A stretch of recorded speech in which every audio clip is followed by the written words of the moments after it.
little reinforced. Mr. Mayor, it's time. Good evening, everyone, and thank you for coming to tonight's council meeting.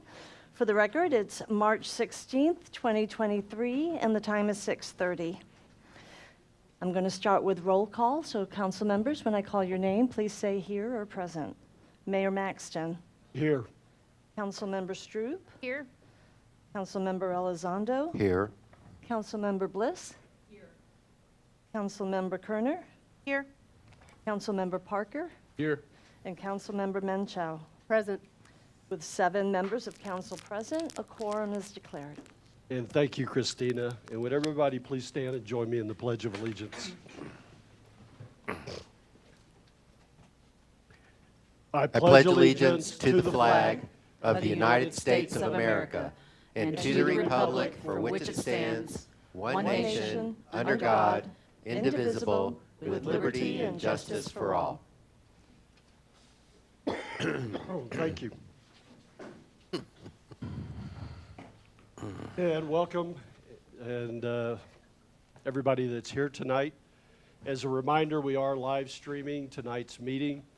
If you did get an opportunity to speak before council, I would ask that you move to the microphone so that those that are watching us over the live broadcast will be able to hear your comments also. And if you do get an opportunity to speak, would you please introduce yourself and state whether you're a Fair Oaks Ranch resident or not, or if you're from one of the supporting agencies, what agency that you are from. We'll move on to citizens to be heard. We had nobody signed up for citizens to be heard tonight. Is there anybody here that did not get an opportunity to sign up that would like to speak? All right, we'll move on to our consent agenda. We have 5 items on the consent agenda tonight. First is the approval of the March 2nd, 2023 regular city council meeting minutes. Second, confirmation of emergency ordinance amending the fiscal year 2022-2023 budget, appropriating funds to remove debris created by the ice storm. Third, approval to authorize the city manager or designee to execute agreements associated with migration of city water meter reads to Census Cloud Services. Fourth, approval to authorize the city manager or designee to execute agreements associated with Microsoft 365 Cloud Services. And last, approval of Councilmember Parker's absence from the April 6, 2023 regular city council meeting. Is there any council member that would like to remove any of these consent agenda items to consideration? I would like to move 5, 6, and 7. Okay.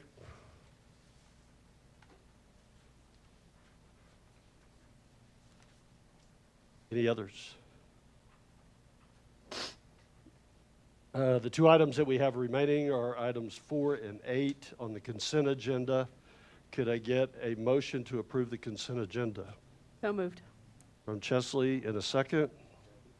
From Scott, all in favor, please say aye. Aye. Any opposed? The consent agenda is approved. We'll move on to our consideration items tonight, and we have the 3 that we moved from consent. First is confirmation of emergency ordinance amending the fiscal year 2022-2023 budget, appropriating funds to remove debris created by the ice storm. And I'll turn it over to Emily first for what questions you have. I just had a question on this one. On the ordinance, if you look on, let's see,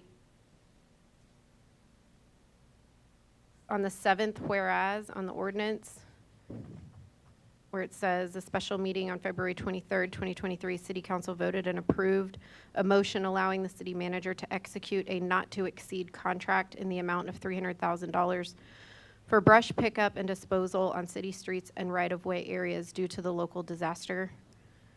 It's my understanding the contract that was executed did exceed $300,000. So I don't know what that means for this ordinance and if it needs to be reworded, if we need to, how do we do that legally? I don't know. Maybe that's a question for Dan. Okay. I think the ordinance is written properly.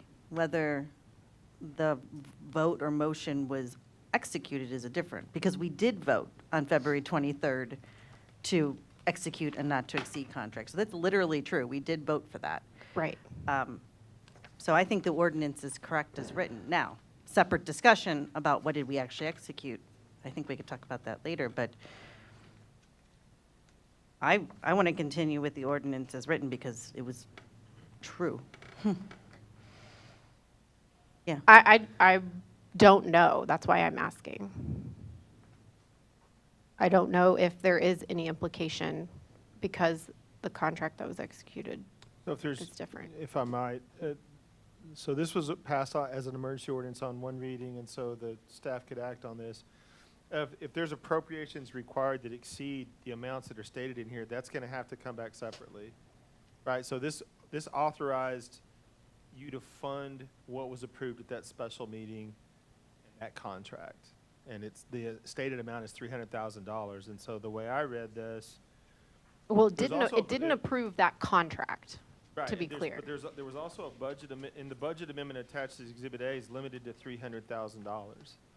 So that's all this does, is this action was taken already on an emergency basis. If there's been expenditures beyond $300,000, that won't be, this is not approving that. This is only approving that amendment to the budget to fund that much of that contract. Okay. And Dan, I read it also. I mean, these are factual statements, the whereas. And I think Right. similar to what Laura was saying, it is a factual statement that on February 23rd, we took this action. Correct? Yes, and those need to be factual, because those are the basis for us declaring the emergency and the Right. funding that was done. I just want to make sure this isn't ratifying anything that was done after we had that meeting. Because this I'm is- not ratifying. This is merely amending the budget to cover $300,000 that was approved at that meeting Okay, for that contract. fair. Any other questions? Okay. And could I get a motion to confirm the budget amendments ordinance? So moved. From Roy, in a second. I second. From Laura. Any other council discussion? All in favor, please say aye. Aye. Aye. Any opposed? The motion is approved.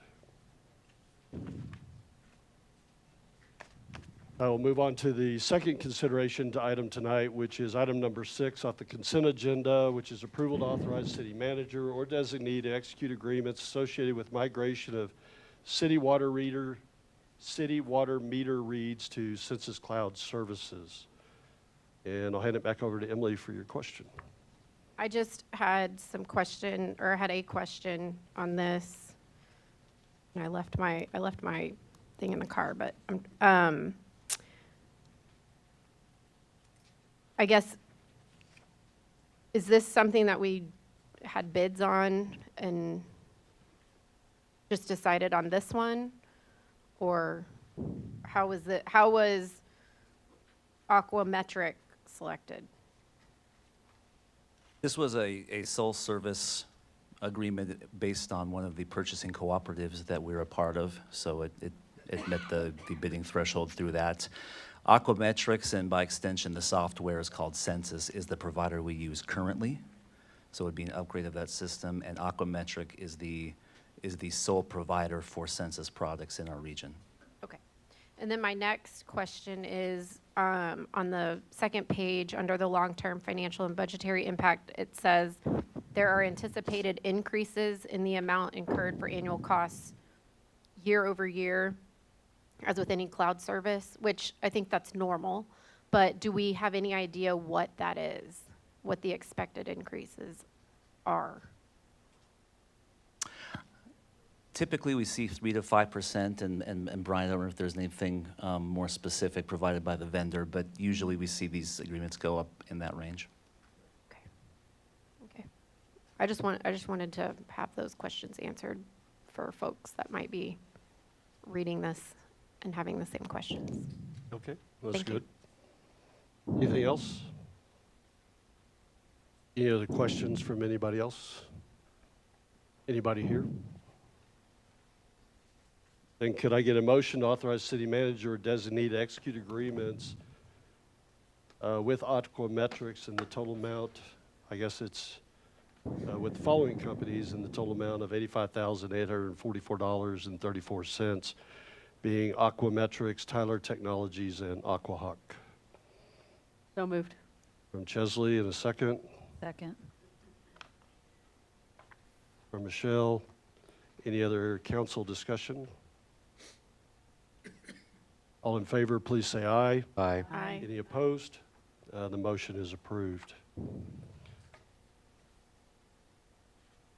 And we'll move on to the third consideration item, which is item number 7 off the consent agenda, which is approval to authorize the city manager or designee to execute agreements associated with Microsoft 365 Cloud Services. And Emily, I'll hand it back over to you for your question. On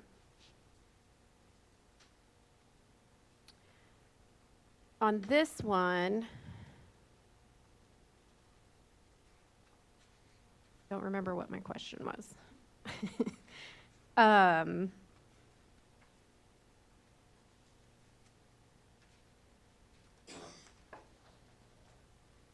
I guess the total amount, one of the questions, the total amount, $129,898.04, that's the total amount for both of SHI International Corporation and Center Technologies together.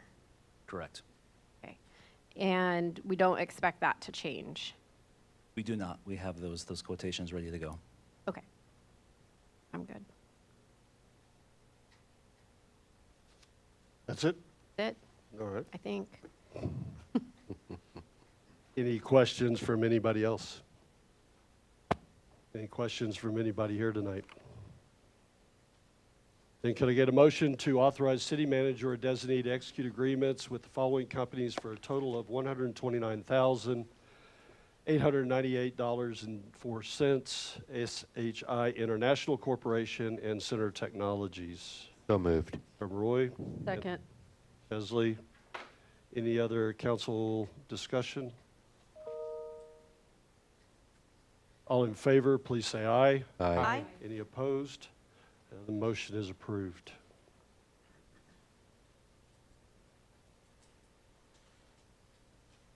And next, we'll move on to our listed consideration items, starting off with consideration and possible action accepting the fiscal year 2021 and 2022 audit.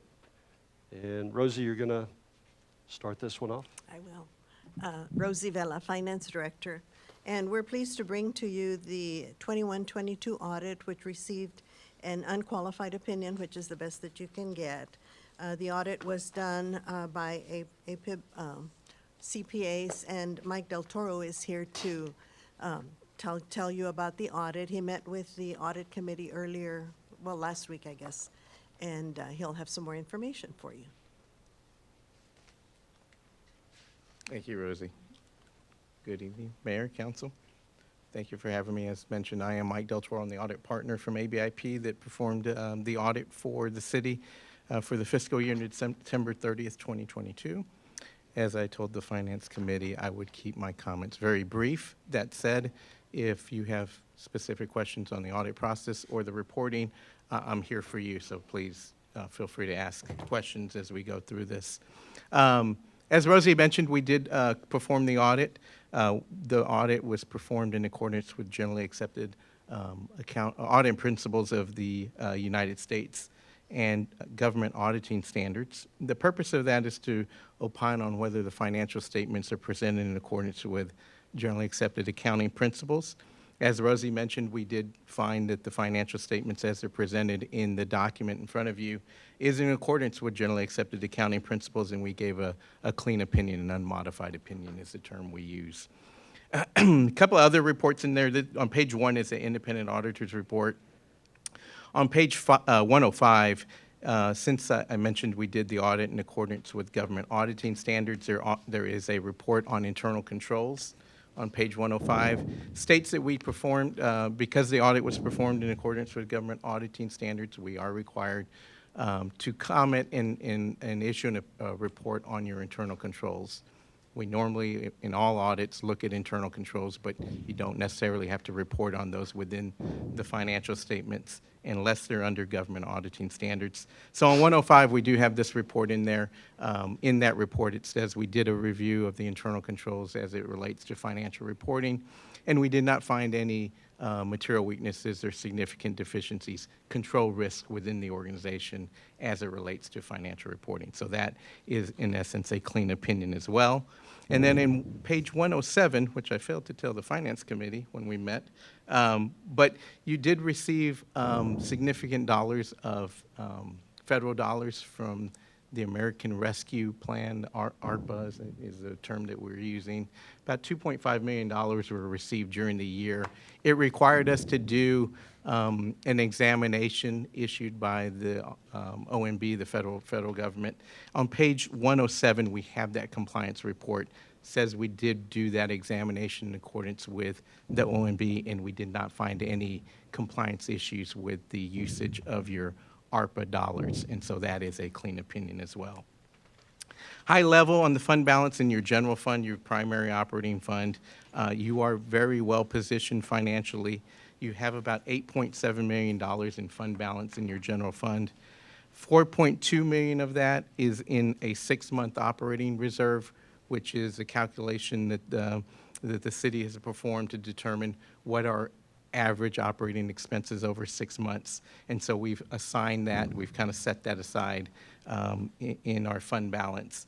And then you have $4.3 million, almost the same amount, in unassigned fund balance. So when you look at both of those dollar amounts, you have over 12 months of operating reserves in your general fund balance. Again, very healthy position for the city.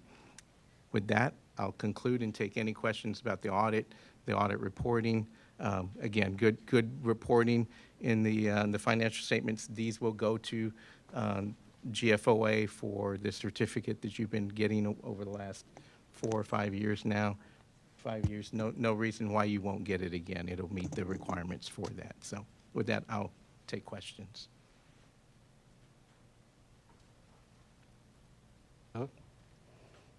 Must have explained it very well. Thank you. Oh, yeah. Hope so. Any questions from anybody here tonight? I had one quick comment. I'm sorry, Mayor, I'm a little bit slow on the trigger here. I just wanted to comment that during the audit committee meeting, we did discuss the level of cooperation between the audit team and staff, and I made note that they did have to implement a new accounting standard, which is a lot more work than it would appear on the surface, and I thought the team did a really good job of getting that change implemented this year. So a lot of times that's work that happens in the back office that nobody hears about, but it's more difficult than it looks when you just see it printed out on the page. So much appreciated. Good job for the whole team. Thanks, Roy. Any comments or questions from people here tonight? Then could I get a motion to accept the fiscal year 2021-2022 annual audit as presented by ABIP So moved. and Chesley in a second? I'll second. Laura, any other comments from council? And all in favor of approval of the motion, please say aye. Aye. Any opposed? The motion is approved. Thank you, Mike. Thank you. Thanks.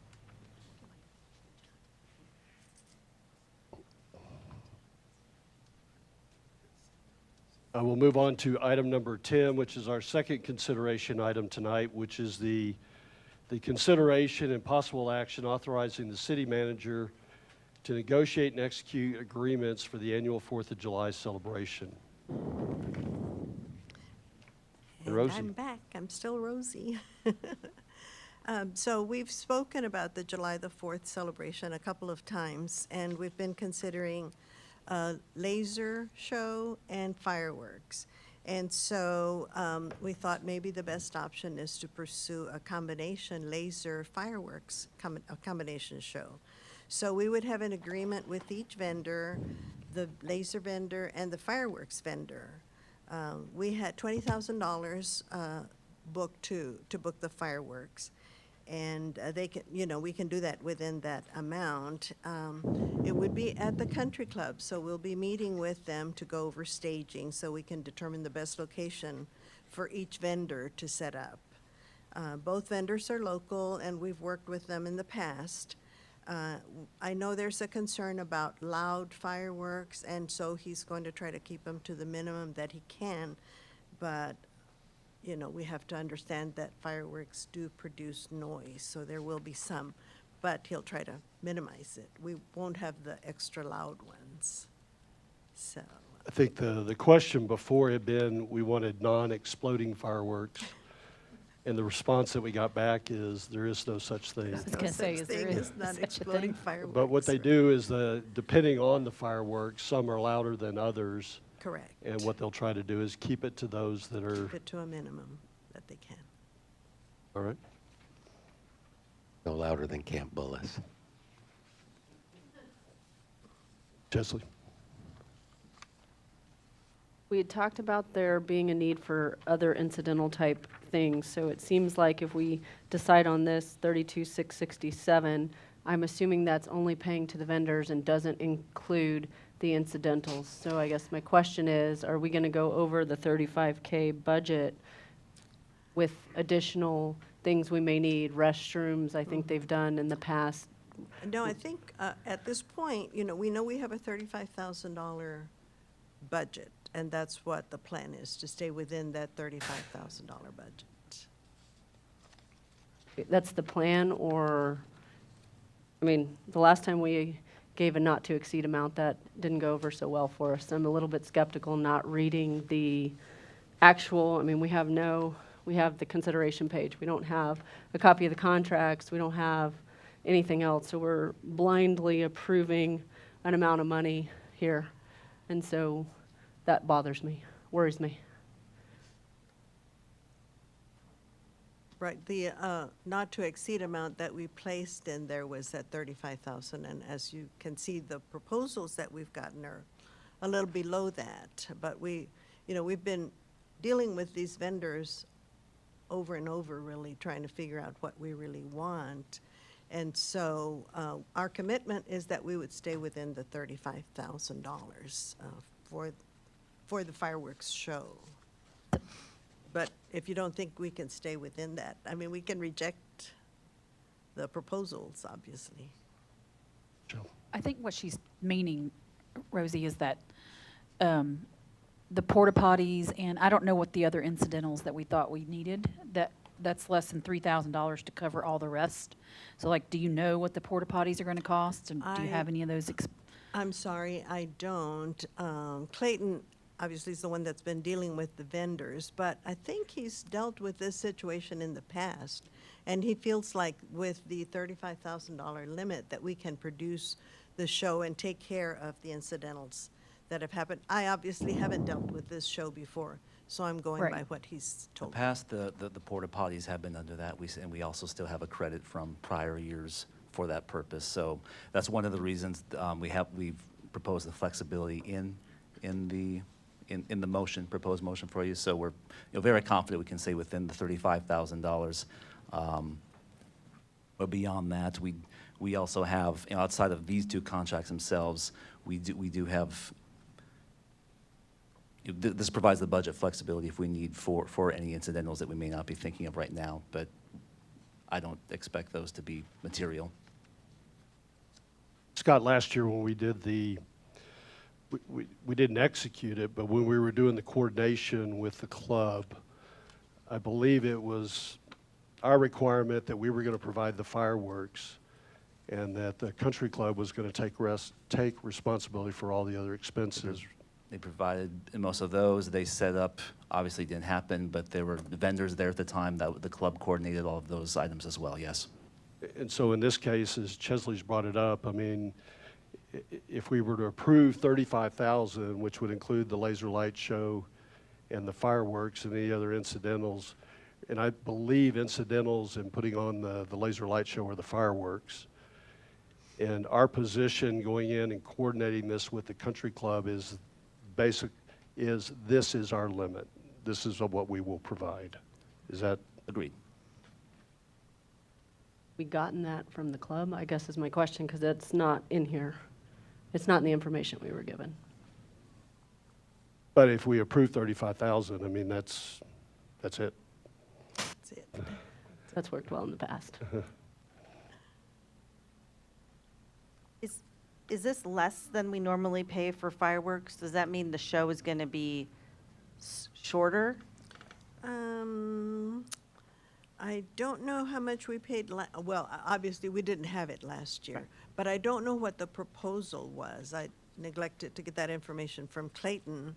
But I don't want to lie to you. I do not know if it would be less than what we normally would do. Yeah, I do know that last year our total budget was $25,000 and the contract was less than that. So I can't confirm right now that it was exactly 20,000, but it was very near that, I know. Okay, so we'll get a similar type of fireworks show, less noisy, still exploding. Still And, exploding. Exploding, and then potential additional lasers, Right. right. either Lasers. before, after, during, whatever. Right, and I think that the benefit of this option is in the event of, if we have drought conditions, I think that it allows us to pivot to some degree too. So we Still can have the put it on. laser show, right? Okay. I'm trying to recall because I think Clayton actually told us what the estimated durations of each of the shows was going to be. I think it was And- like 15 minutes. And I think that in prior years, I think the show ran around between 18 and 20 minutes or something like that. I'm just going on memory here. So I was kind of expecting that the total show between fireworks and lasers would be about in that neck of the woods. And so if I'm understanding the answers to the other questions, in particular with regard to facilities like the porta potties and stuff like that, those are going to be provided by the club, or is that our responsibility?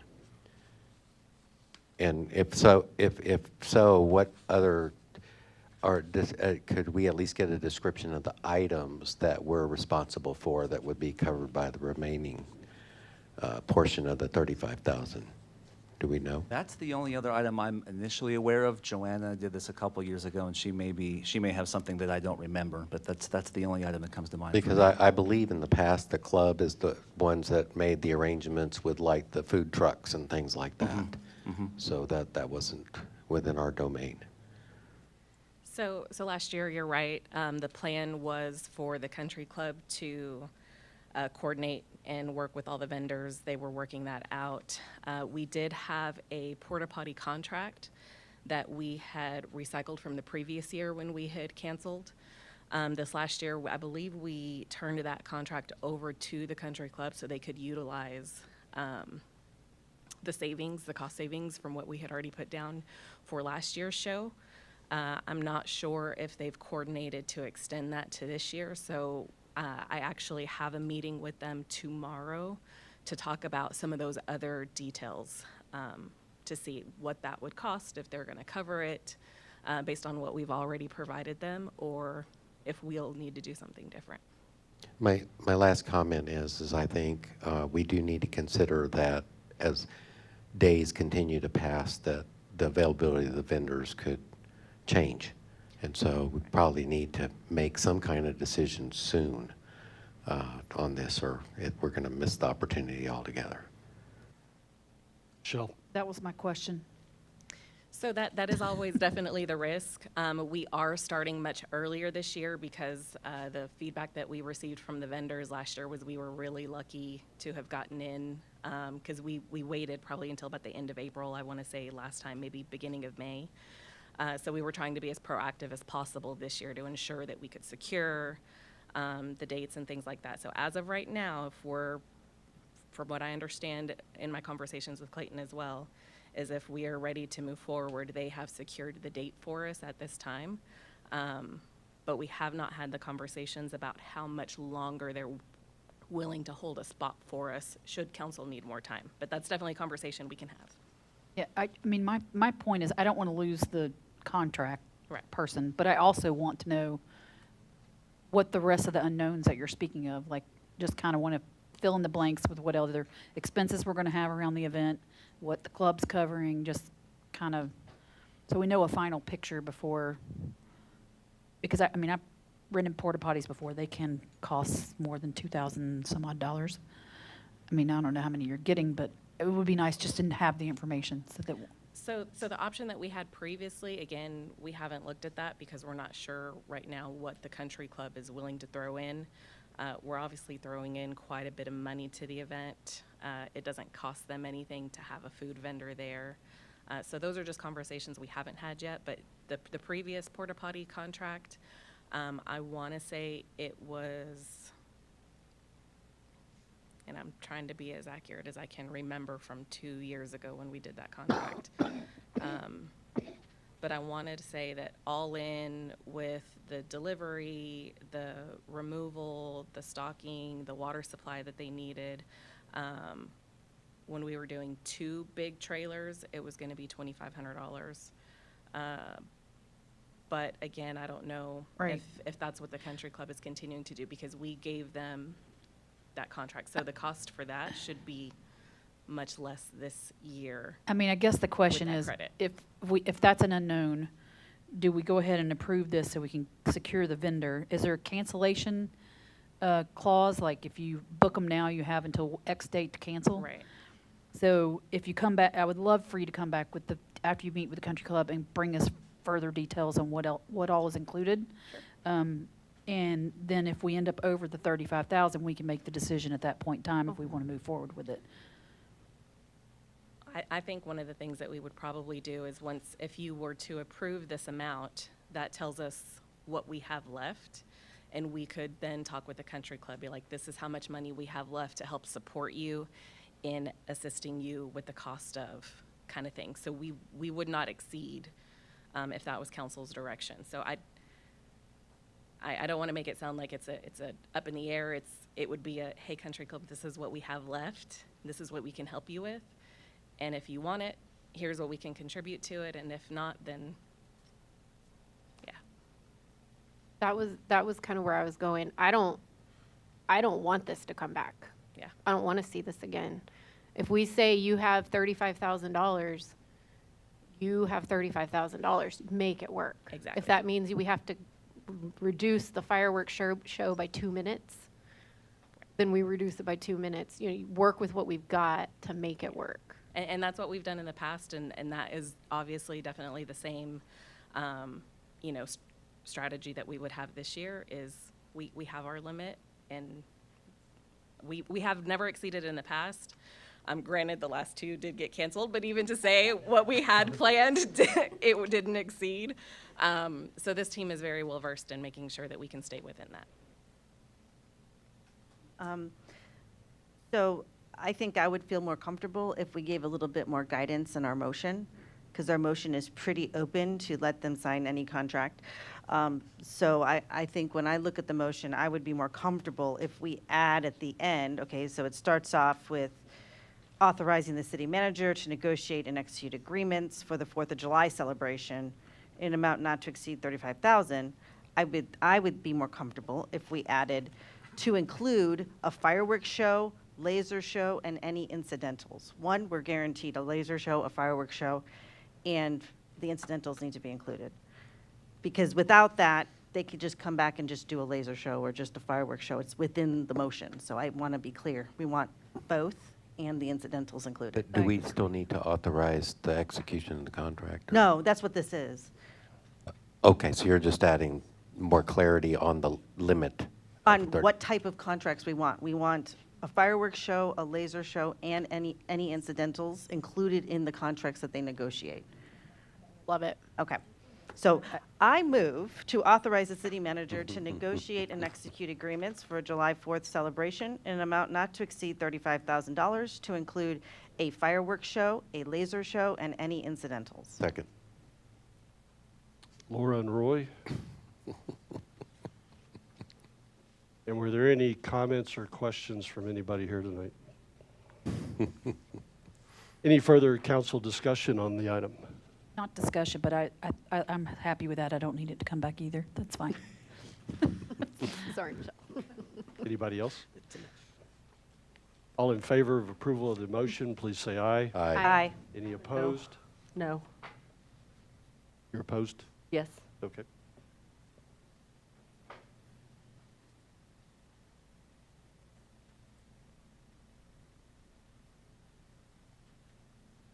With a count of 6-1, the motion is approved.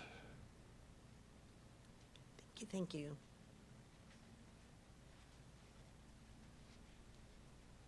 The next consideration item that we have up tonight is a discussion and possible action to shape and frame the next quarterly town hall meeting. And I'll kick this one off. We had several, our plan is to continue with quarterly town hall meetings to meet with residents and to gain information about select topics and the way ahead that we'll go with those as part of the city council in our city. Christina reached out to all the council members and we submitted some topics. They're listed on the screen up here: the strategic plan, budget, drainage, wastewater treatment plant, public safety, communications and citizen outreach, and disaster response. And what I'd like to get to tonight is going through these, or if there are any other additional ones that we'd like to submit for consideration from council, but is to select a topic and maybe to some degree determine the amount of information or the length of information that we want as part of that topic, and then to pick a date that we want to execute the next town hall meeting on. And I'll start off with the items that I looked at, all good topics.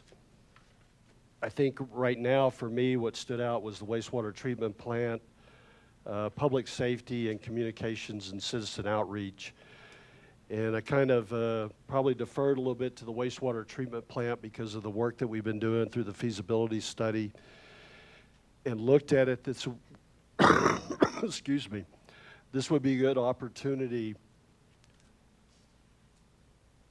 to get out the information that we've gained through the feasibility study, and then as we go through the process of turning the phasing to get that information out to residents. But it's just my thoughts. I'm open to any other comments anybody else may have on other topics or anything else that we may want to consider. Yes, sir. Yeah, and I think my understanding is that this is planned, that this is just going to be an ongoing process to have these town halls. And so, but I'm going to throw this out there too, because I see a lot of questions and a lot of, need for further understanding in the community about exactly what's in the comprehensive plan, how it was developed, how it's going to be maintained, and associated with that, the land use map.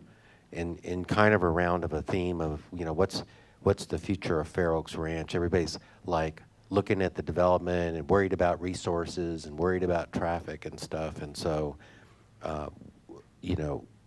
give people a chance to listen and provide feedback on what Fair Oaks Ranch looks like at build out.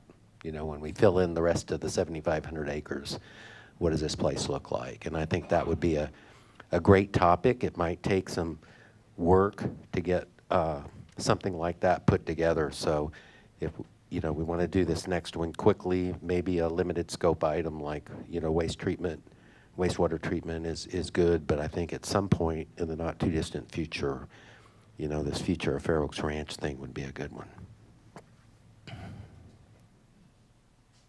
Agreed. Yes, ma'am.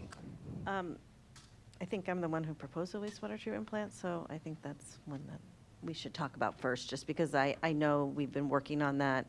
We've been doing the feasibility study, and I think a lot of people probably are not aware of all that work that we've been doing. So I think that's a key one. Okay. Anybody else?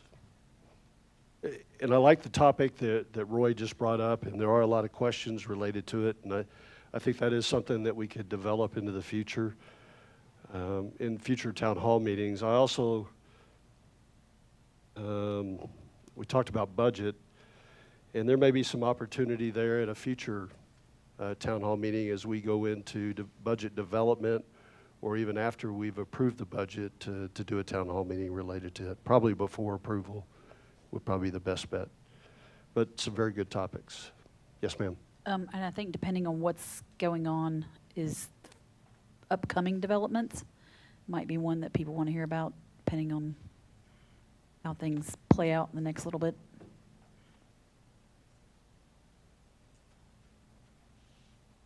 Okay. Was everybody okay with the topic of the wastewater treatment plant? Yes, sir. Just thinking out loud, wastewater treatment plant, certainly from a financial standpoint, affects everybody. However, it won't affect all citizens. Is there something that we could add to that to bring the rest of the citizens into actually attending?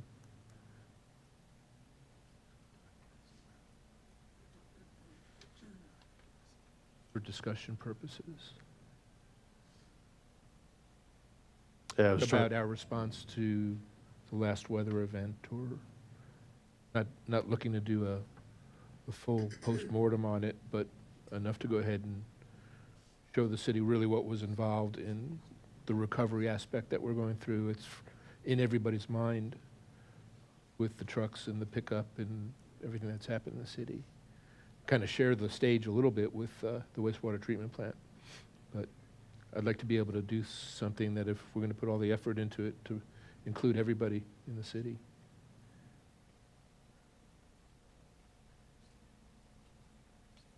Okay. As an idea.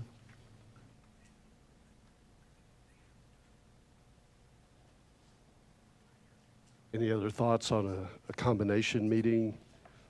How well would like drainage go with wastewater treatment, or is that too big of a topic on its own?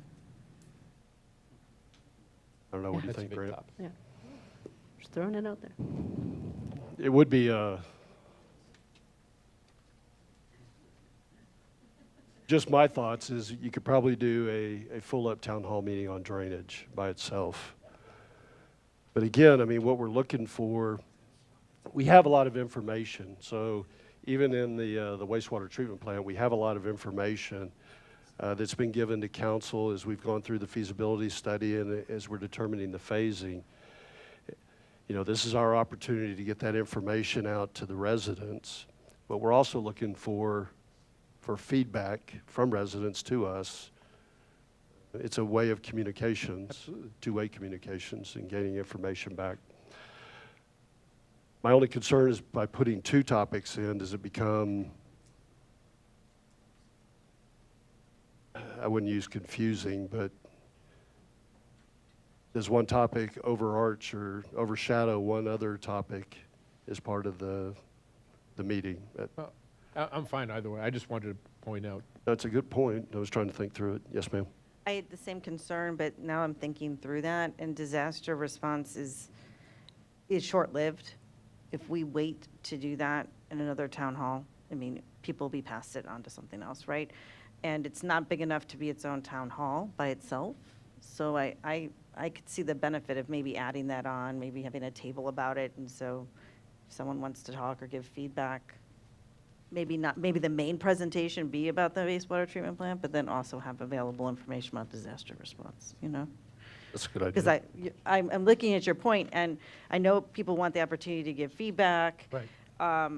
If we wait, it's going to be passed, and everyone will have moved on. We'll be in summer. Right, it'll be summer, and no one wants to talk about that. Yeah.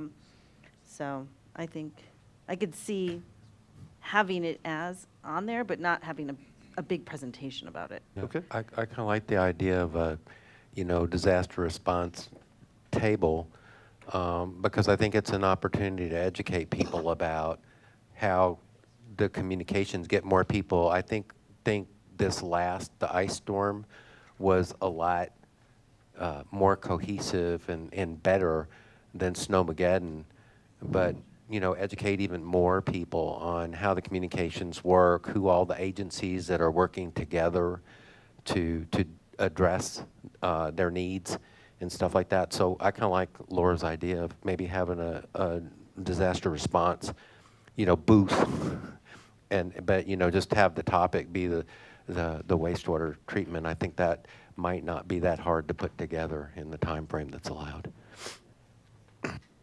Okay. But I would have it as part of the name of the town hall. Come and hear about wastewater treatment plant and disaster relief. Yes. So Advertise both.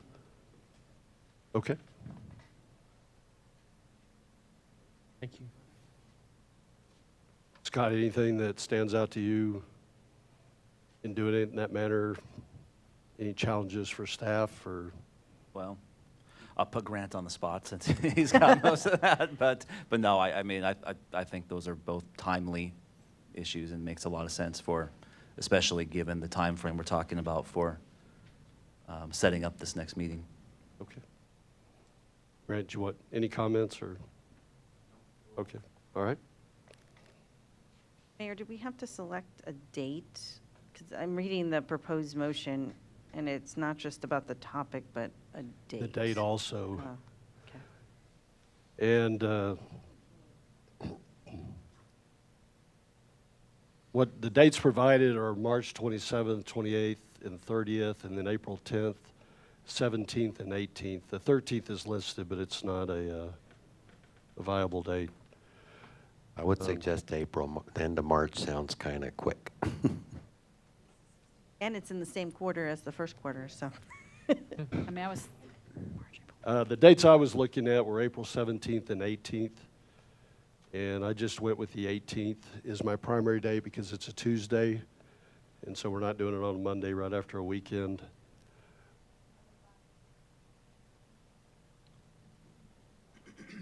And it also gives us the most time to prepare for it.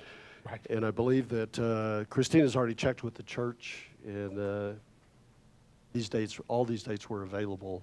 Currently. So we just The did. challenge is, it's why it's so important to fast. select a day as soon as possible, because they do fill up, and then our options are limited. Okay. Yes, ma'am.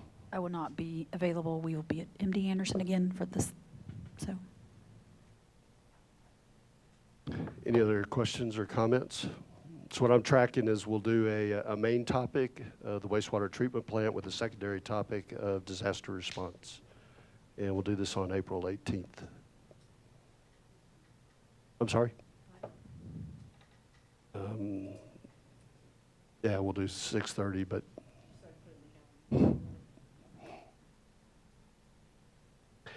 Any other questions or comments from anybody here tonight?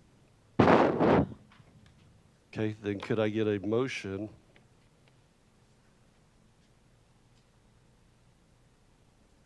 to approve that the next town hall topic will be a primary topic of wastewater treatment plant with a secondary topic of disaster response, and for the town hall to be held on April 18th. So moved. Scott? Second. Chesley? Any other discussion from council? All in favor of approval of the motion, please say aye. Aye. Aye. Any opposed? The motion is approved.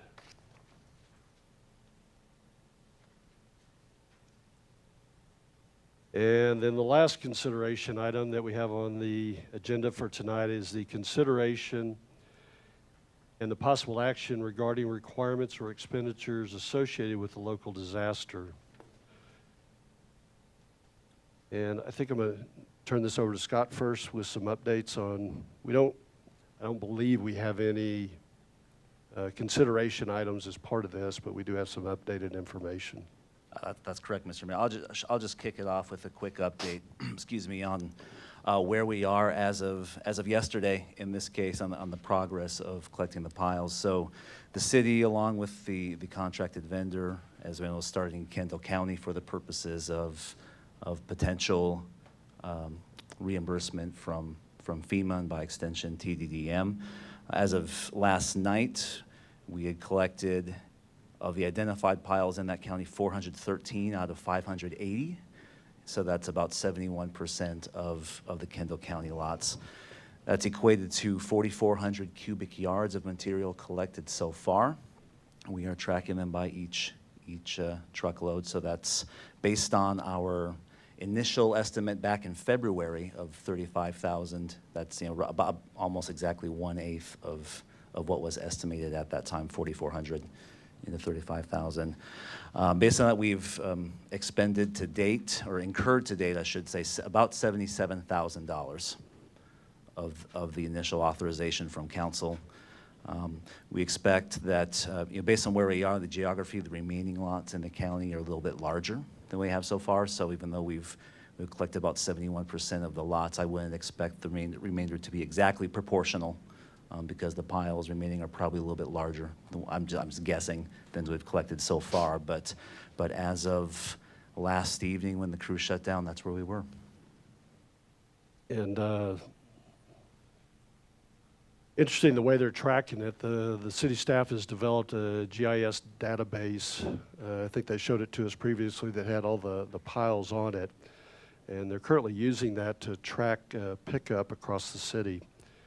And I believe as they go through each of the piles, they're taking pictures before and after and attaching them to the GIS database. So actually you can pull this up and hover over each of the locations that shows what it was like before and what it was like after. So it's a great tool that they're utilizing. I did talk with a TDM rep, Adriana, earlier this week. She'll be the one that'll be helping us through the reimbursement process. And one of the questions that I asked her specifically is that, Kendall County is part of the declaration that went forward for the presidential declaration. And so my question was really, where does Bexar County stand in this process? And is there any possibility that Bexar County will get recognized as part of the disaster declaration if it is approved by the president? And her response to me was that Bexar County has not submitted anything through PSTAT or the NAS that would show any damages related to Winter Storm Mara. And so from that, the determination is that the chances are, and chance being that probably 99.9% that Bexar County will not be included as part of it. She did mention that Comal County was close or had just exceeded it, and she didn't know if the governor would redo his ordinance or redo his declaration to include Comal County as part of it or not. And so she was waiting on it. So additional information that we have gained as part of the process as we go forward that may help us as part of brush pickup as we move forward as part of this. Yes, ma'am.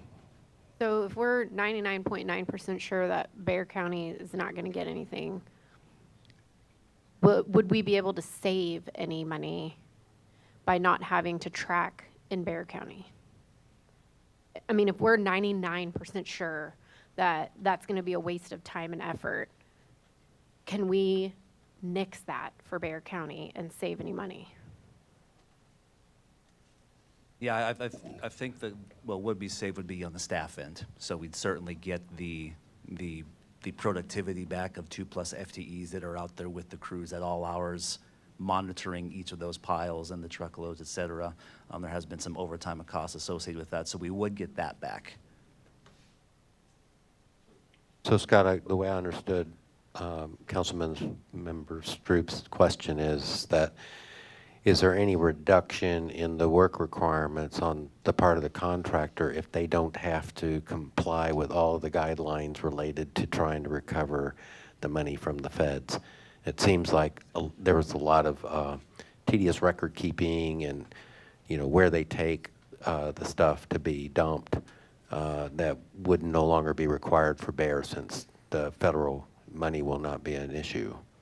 Most of the record keeping is on our end. We keep the all the records as far as we track when each truck is filled, the level to which it's filled. There may be some modest benefit to the contractor in terms of tracking their disposal tickets. Maybe a little bit of slowdown in actually waiting to record the pile before taking it out, or the truckload rather, before taking it out to the landfill. So they might be able to go, slightly faster based on that. But I think that would be the main benefit to the contractor. Have y'all done any analysis that would give you any confidence level that at the current burn rate, that we would end up at or less than or more than the $300,000 to get done with the entire ranch? I don't have that confidence level, no. Chesley? Just a quick question, and I'm not suggesting if we don't have this to spend any time, money, or anything on this.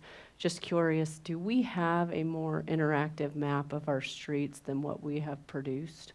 I've received a lot of feedback that there's one street here, and it's hard to identify, especially if they're on the 7 versus 8 or 6 versus 7, where they're going to be, et cetera. So A, do we already have a more interactive map? And if we do, is there a way for us to use that? I can get with the Public Works team and the GIS team specifically on that. What we have plotted for tracking purposes are the plotted piles themselves. So we have that ability.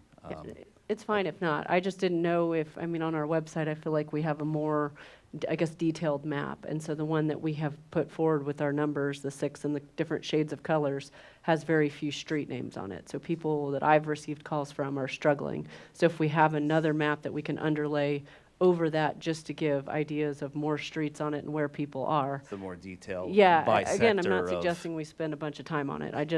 If we have it and we can easily overlay something, it might be beneficial because I'm getting a lot of calls on that specifically. And moving into the Bexar County and Comal, just moving forward, it might be an idea. I think we could drill down on to more specific street views or streets within a sector. That you should, maybe we just have, an overall map and a, click for this sector and see what's there. I think that's feasible. If it's easy, if not. And Scott, to Emily's question, we have gone out for rebid of picking up the brush for Comal and Bexar counties. And as part of this, you bring up a point, would it be done cheaper?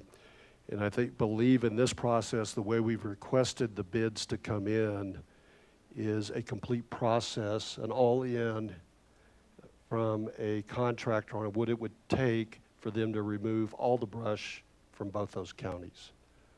Right, And like so- in that case, the chipping thing might be a better option. I know that was a much cheaper option, but maybe it was gonna be harder to track it. But if we don't have to track it, then, So in this one, it does, for us, there were challenges with daily rate, trucks rates, chip rates. Multiple, I think Roy made the comment, we were trying to compare apples and oranges. But in this case, if we do get bids back, we don't have to worry about the apples and oranges. All we're focused on is, yep. To piggyback onto that, in my mind, Emily, was that, and I mentioned it to staff, that we don't have to rely on just one contractor. If we've got a guy with 3 trucks and we can probably look at the possibility of having perhaps getting more than one contractor and get it done quicker.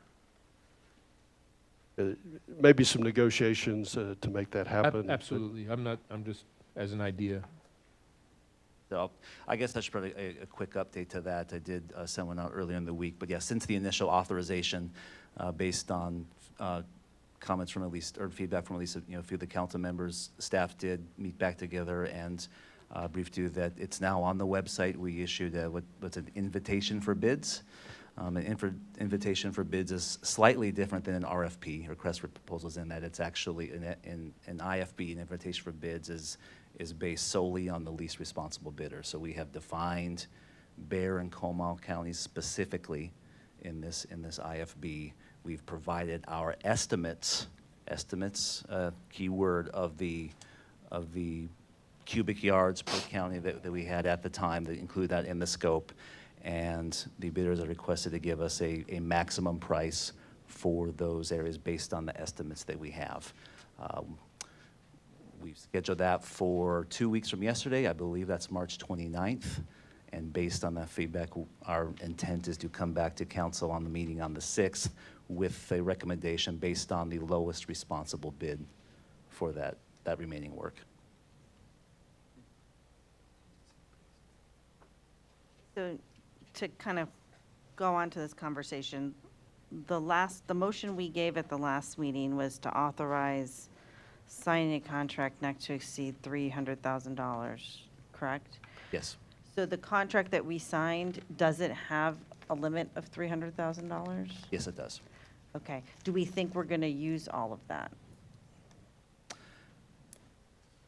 I don't, this is just my prognostication, a caveat emptor here, but I don't think that we will use that before we complete Kendall County. So no, to answer your question.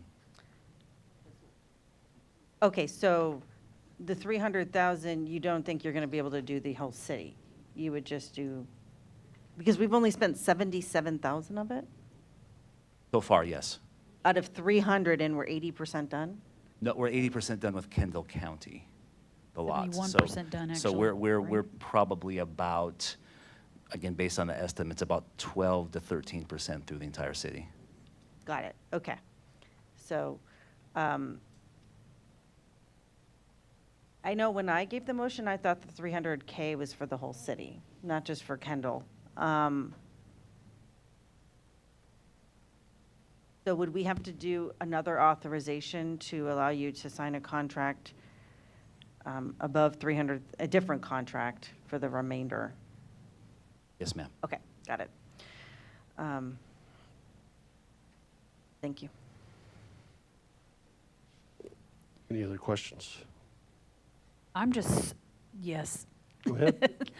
I'm just super confused, like really super confused, because I thought the same as Laura. I thought the 300,000, and I'm kind of scratching my head. I listened to that meeting that I missed, and I'm scratching my head a little bit because we made the motion for 300,000, and I was under the impression that it was for all three counties, and then I feel like as the time went on, we're like, oh no, it's only for Kendall, but that wasn't the motion, and then now we're going out for bids again, and I'm super, super confused. And then I heard numbers thrown out between 900 and 1.2 million at one point in time in one meeting. So I just don't understand where the 300K came from and how we ended up here. I'm just super confused. Could someone fill in some gaps for me? I mean, I've read the emails, I've read everything, I've watched all the meetings. I'm still super confused. I'll start it off, and if you want to help me out if I'm misspeak. My bad, sure. But you talked about the 900 and the 1.5 million. We initially started this process off by going to Republic Services, who is our provider for the city. They came in with initial bids that even started off at 150, and over time quickly grew till the point that they came out and did the thorough survey, and that was when but the individual from Armstrong came out and spoke with us, and at that time, based on the amount of prelims that we had on the ground at that time, he estimated that his cost for Republic Services would be $950,000 to remove the brush. And so that's where we started off at. Based on that, we wanted to get more bids. And so as part of the emergency declaration, we did go out and unfortunately Clayton and Tobin aren't here tonight that did most of the legwork on this to provide the details on it, but they did come back to council with information on some bids. They were based on daily rates. They were based on number of truckloads, and some were on per cubic yard of removal of brush from the city. Some of those bids were provided to Clayton, I believe, and it's unfortunate he's not here. And he provided information based on the information that we had at the time that, is it fair to say that At the time, we thought it would be around $300,000 to clean the city. Is that fair, or is that? I would not say that, to be honest with you. Okay. That was not my perception, I'll put it that way. Okay. And ultimately, we ended up, Whole Services was here that night. They did a presentation. They ended up submitting a bid. They were the selected provider that is now providing the service in Kendall County. And their charge to us is by the cubic yard of what they remove. Sorry. $17.50? Correct. $17.50 per cubic yard. Yes, ma'am. Oh, go ahead. Does it? I guess for me, I made the motion first off, so I know exactly what I meant in my motion, which was to spend $300,000 on the brush removal, and it was that. So we're talking about this, but we executed a contract for $17.50 per cubic yard, and we had an estimate of 35,000 cubic yards. If you do the math on that, you're going over $300,000 when you executed that contract. Whether we tell them to stop or not at $300,000, we still knew going into it, or estimated going into it, it would be over the $300,000. Now, we can say, some people say it would be less, and some people say it would be more, but do we really think it was going to be half our estimates?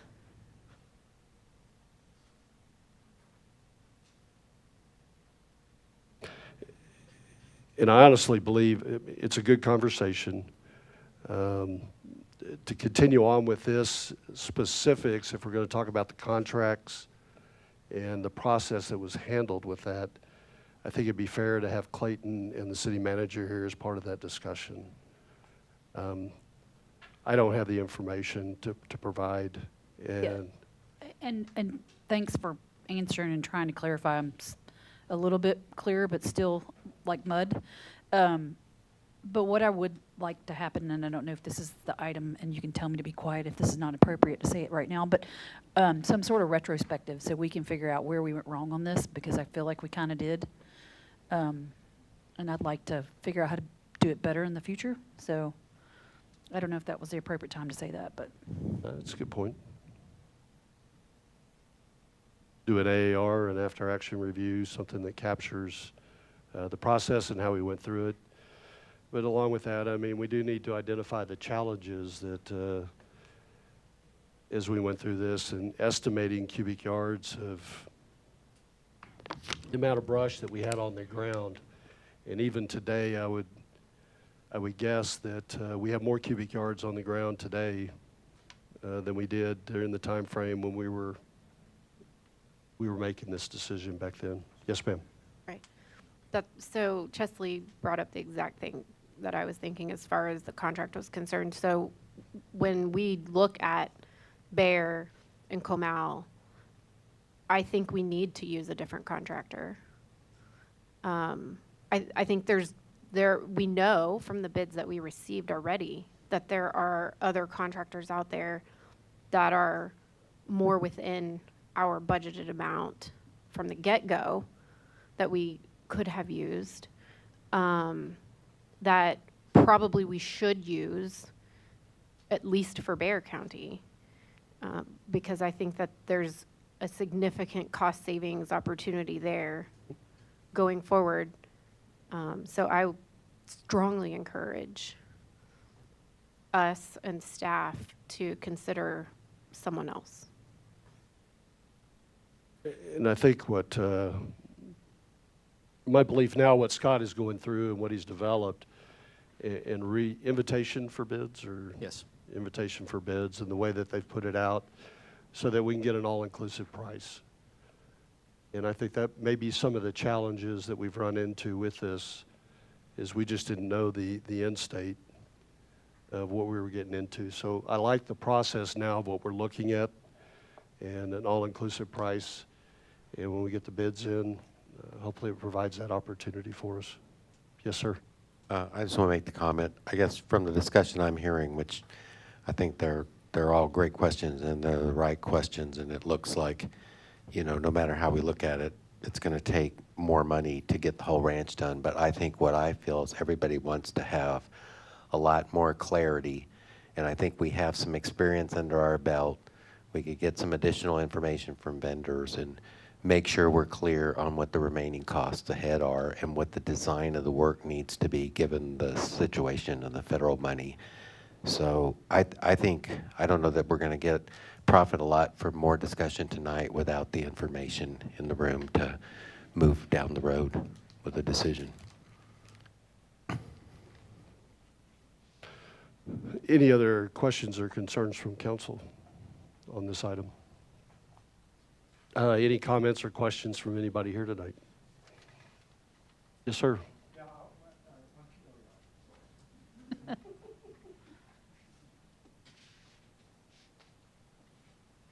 I'm Keith Roden, a resident here in Fair Oaks Ranch. When I was here at that meeting when y'all were discussing that, and it was clear to me just listening in the audience that the $300,000 was for the entire city, and that it wasn't segregated by, Kendall County and so forth. So I'm not sure why, about the confusion, but it was apparent as a discussion that we had a cap that we would go to, and if we needed to exceed, we'd come back for more. From my perspective, it's confusing to see that we have some concern that was just for Kendall County, because that's not how I perceived it, just listening in the audience. So, thank you.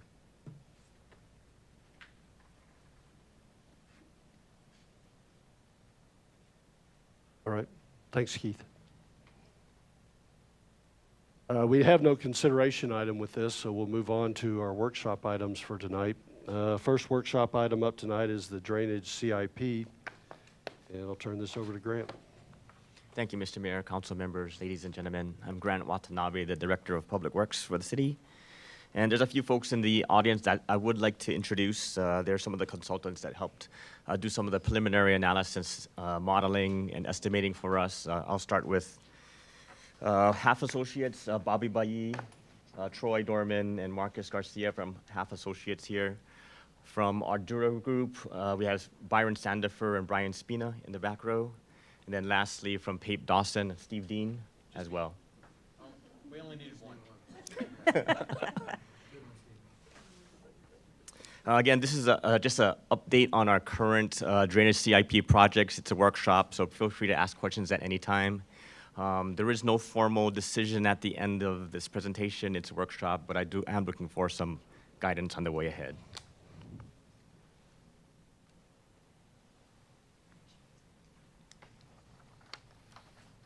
All right. First of all, the purpose. So again, the purpose is to provide an update on the 4 drainage CIP projects that are included in this year's budget, and they're kind of listed on the slide there. And as you'll soon see, several were impacted by new rainfall data that we had to consider. They were also impacted by the increasing cost of construction that we're experiencing. And because of that, we'll see that a lot of the estimates for these projects increase significantly above our budgeted amount.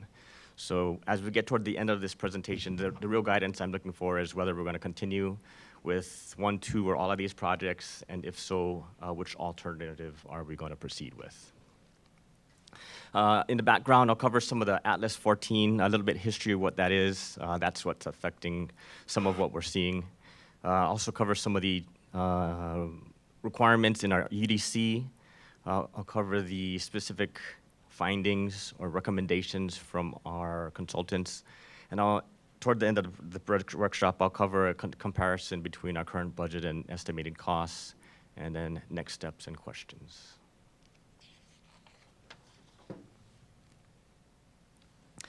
Okay, starting with the background. First of all, since our master drainage plan was adopted, NOAA released Atlas 14 Volume 11, which specifically covers Texas. And this was adopted by the city of San Antonio. Now, why is it important whether it was adopted by the city of San Antonio or not?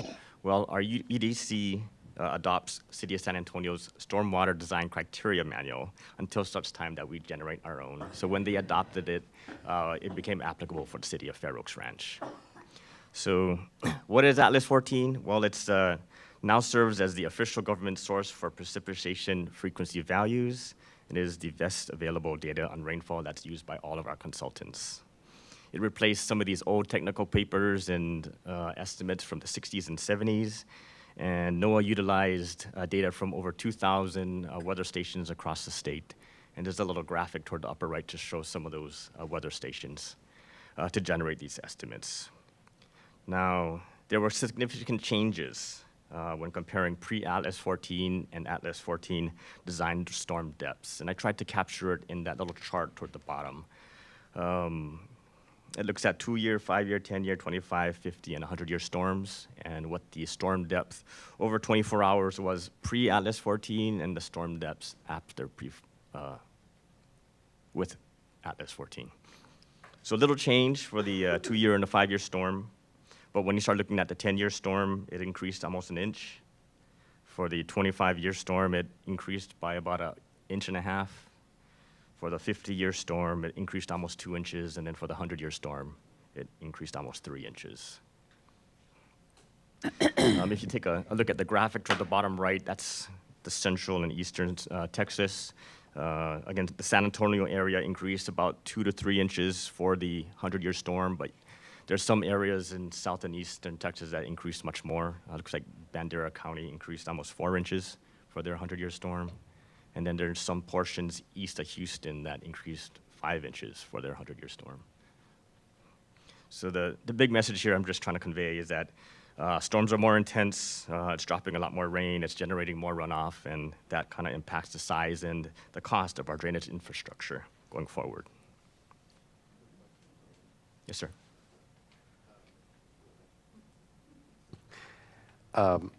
Does this just take into account just rainfall, or does it also take into account the addition of impervious surface to the watersheds?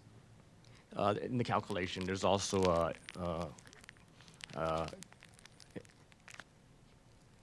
calculation on the, I guess it's the infiltration into the ground and the impervious surface and the type of area that you're in, yes.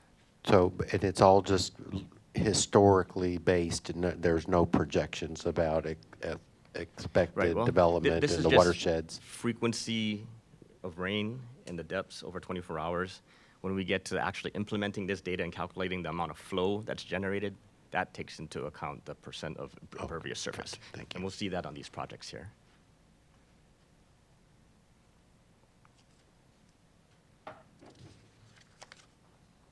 All right, I just want to mention that our UDC does cover drainage and erosion control standards in section 9.7, and specifically for street crossings, it says concentrated flow will be conveyed under streets by roadway classification as detailed below.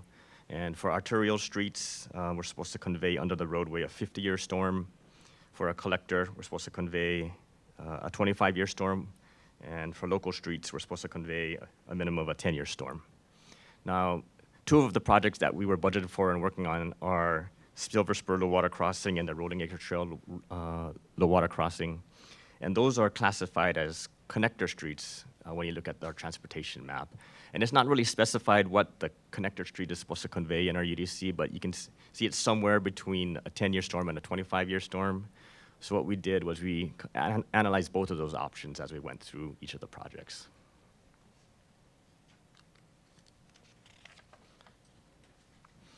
So I'll kind of start off with the good news first. This is Turf Paradise Lane.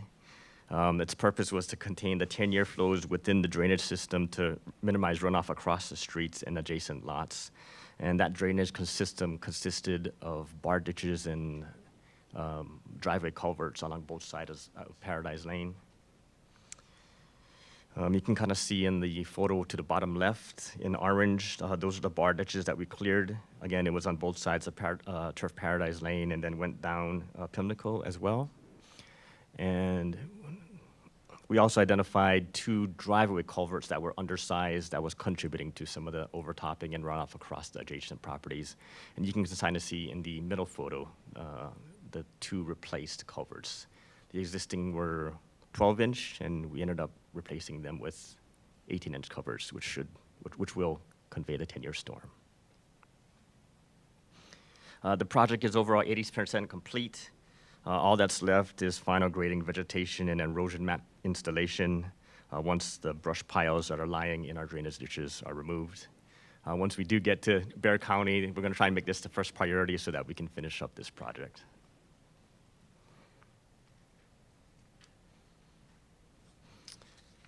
All right, Silver Spur Low Water Crossing. So the purpose of this project was to upgrade the low water crossing to convey either the 10 or the 25-year storm without overtopping the roadway. There's a watershed area map shown to the right, and also identifies the contributing area and the project location. Our consultant looked at both pre-Atlas 14 and Atlas 14 flows just to get a sense of how much it's increased and what we're designing for. So if you look at the 10-year storm, the flow there was, pre-Atlas 14 was about 4,000 cubic feet per second, and under Atlas 14, it's now 6,600 cubic feet per second. Under a 25-year storm, it increased from 6,100 cubic feet per second to about 8,700 cubic feet per second. And it's kind of interesting, another way to look at it is that what used to be pre-Atlas 14, a 25-year storm, generating 6,100 cubic feet per second, and is now really a 10-year storm. And similarly, what used to be a 100-year storm, which would generate 8,600 cubic feet per second pre-Atlas 14, is now a 25-year storm. Just to give you a sense of the magnitude of the change. So as part of this project, we looked at 4 different scenarios. We looked at the existing condition, which is 4 8-foot wide corrugated metal pipe culverts. We analyzed the addition of 2 additional culverts, so you would have a total of 6 8-foot wide corrugated metal pipe culverts. And we also looked at a short span bridge, about 40 foot in length, and we looked at a long span bridge, about 160 feet in length. And in the next 2 slides, I'll show you the results of some of the modeling.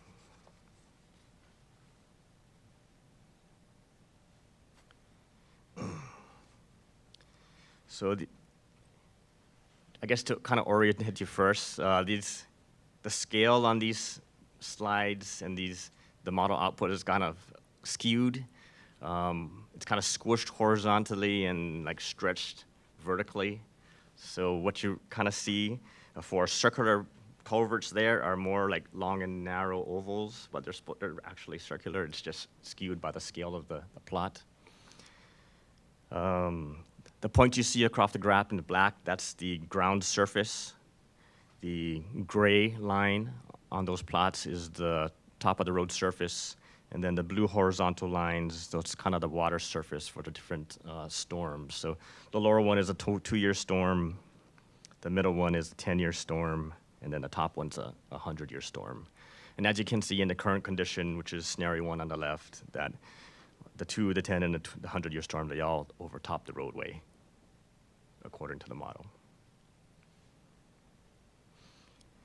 Under scenario 2, we analyzed the addition of 2 additional culverts, so you got 6 total, and the results are quite similar. The roadway is overtopped by the 2-year storm, the 10, and the 100-year storm. So adding 2 more culverts doesn't really make much difference.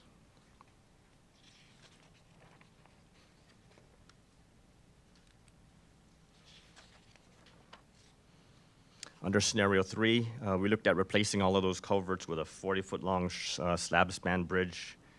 Results, again, were kind of similar. Even a 2-year storm will overtop the 40-foot long slab span bridge. And it's not really until you construct a 160-foot long span bridge under scenario 4 on the right-hand side that you see some change. With that long span bridge, you can convey the 10-year, the 2 and the 10-year storm underneath the bridge.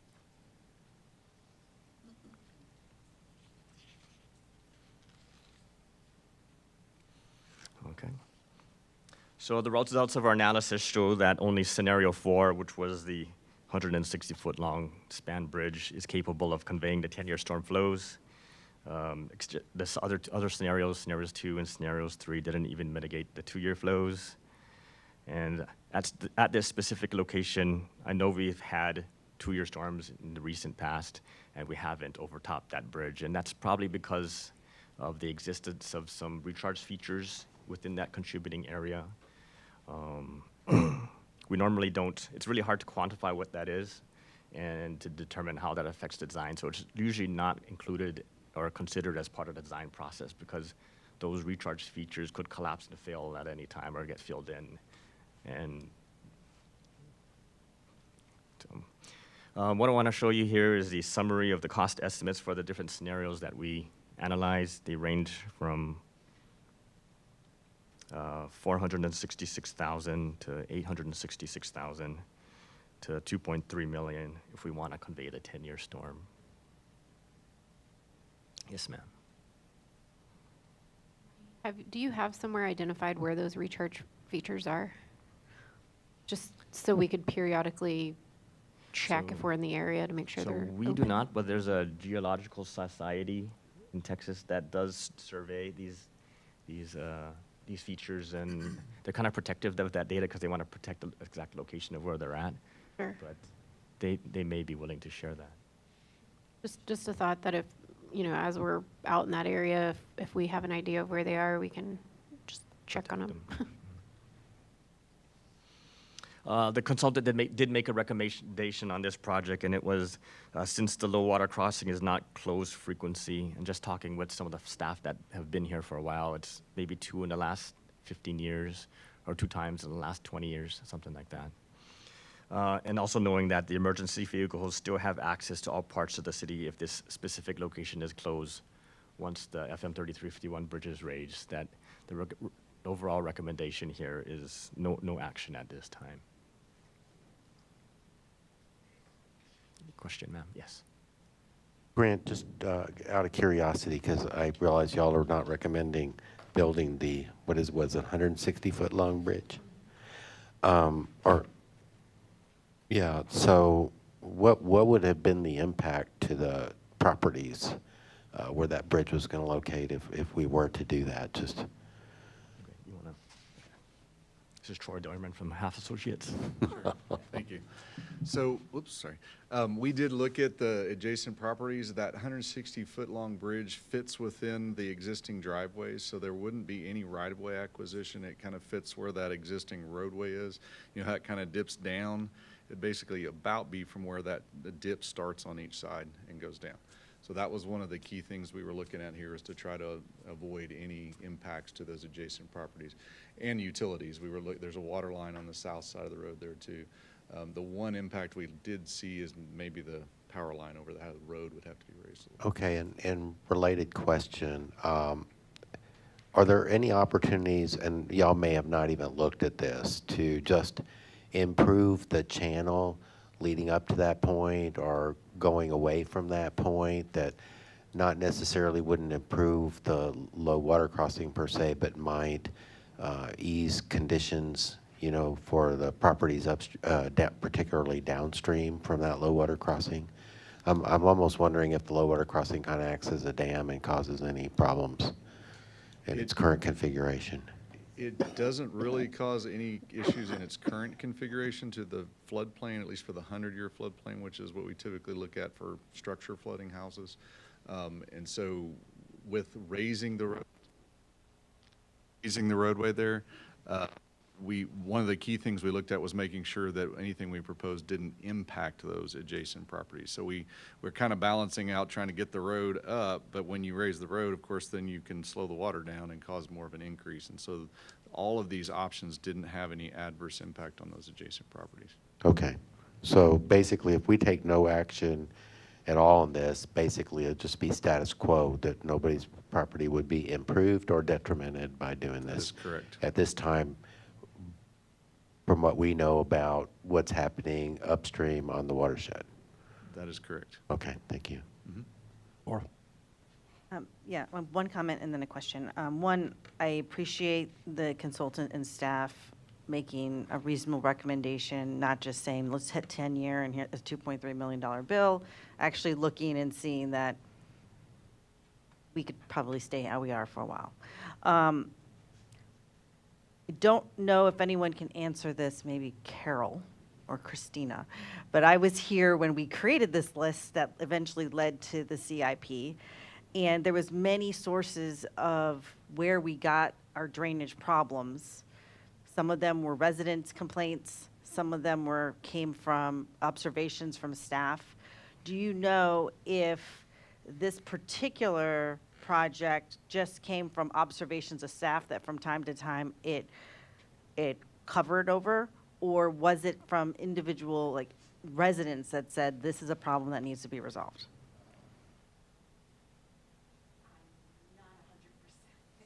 I'm thinking it's just staff observation that it's covered up, but I'm Yes. not going to guess. I apologize, I'm not 100%, but I am leaning more towards what you just said. Yes. I believe we got that through public safety and our Public Works Department. Because it was one of the ones that, if water went over it and went over Ralph Fair Road, potentially caused public safety issues, not because there was multiple complaints from residents per se. Yeah. Because, and that we mitigated the public safety issue by the Ralph Fair Road Bridge.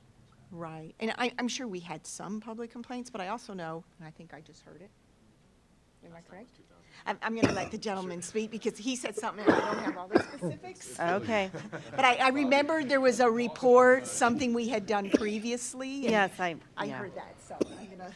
What we did in investigating where that came from, I did call former Director Ron Emmons. Oh, good. Thank you. And to just try to see when it last flooded. And what we understand, it was the 2007 or 8, I don't have it written down, 2007 and 2008 flood that it overtopped the road and it kept that community isolated for a while.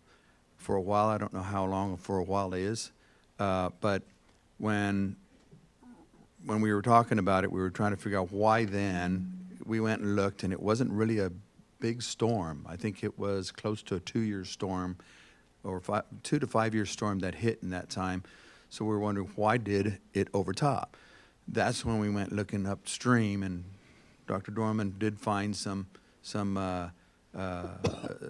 openings into some features, scarce features that possibly were blocked at that time. And I say that because that was the freeze of 2007, I think, that killed a lot of the vegetation around. What happens coming from a public works guy that had to maintain that stuff for a long time, that it probably caused a lot of downed trees, downed limbs, and that's probably what covered that feature and causing that water just go straight across it, came across the roadway. So yes, it is important to keep those features clear. I appreciate that extra step that you took in trying to research the history there, because that could have saved us $2.3 million instead of having to build a span bridge just to make a 10-year floodplain. So I appreciate that.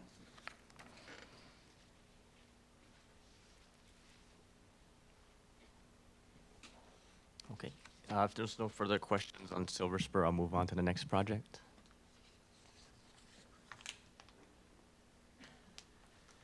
All right, next one was Road Linking Acres Trail Low Water Crossing. Again, the scope of this project was to look at what it would take to convey the 10 or the 25-year storm underneath the roadway. To the right, you see the drainage area map, total of about 7 square miles contributing to that low water crossing. And you can also see the Atlas 14 flows for the various frequencies of storms. There were 4 options that we evaluated here. The first was a multiple box covered bridge, about 110 foot in length, raising the road 6 feet, that would be capable of conveying the 5-year storm. The second was a 300 foot long span bridge, raising the road 7 to 8 feet, capable of conveying the 25-year storm. The third was, again, a multiple box covered bridge, 106 foot in length, raising the road 4 feet, and capable of conveying a 2-year storm. And the last was possible implementation of this HALT system. It's High Water Alert Life-Saving Technology System. So we'll look into the modeling results of each now.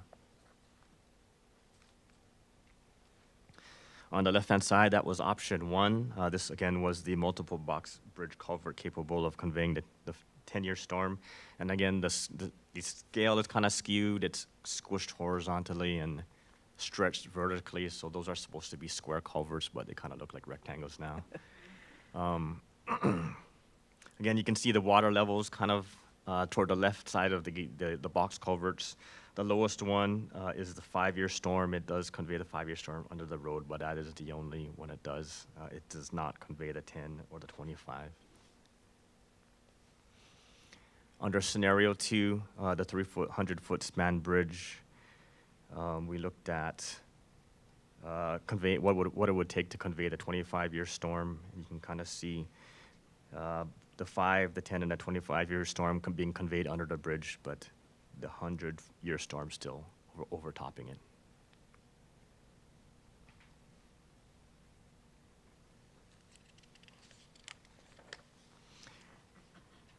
Under option 3, we looked at what it would take to convey the 2-year storm, and this was a series of 7 box culverts. And these were 12 by 8-foot culverts. And lastly,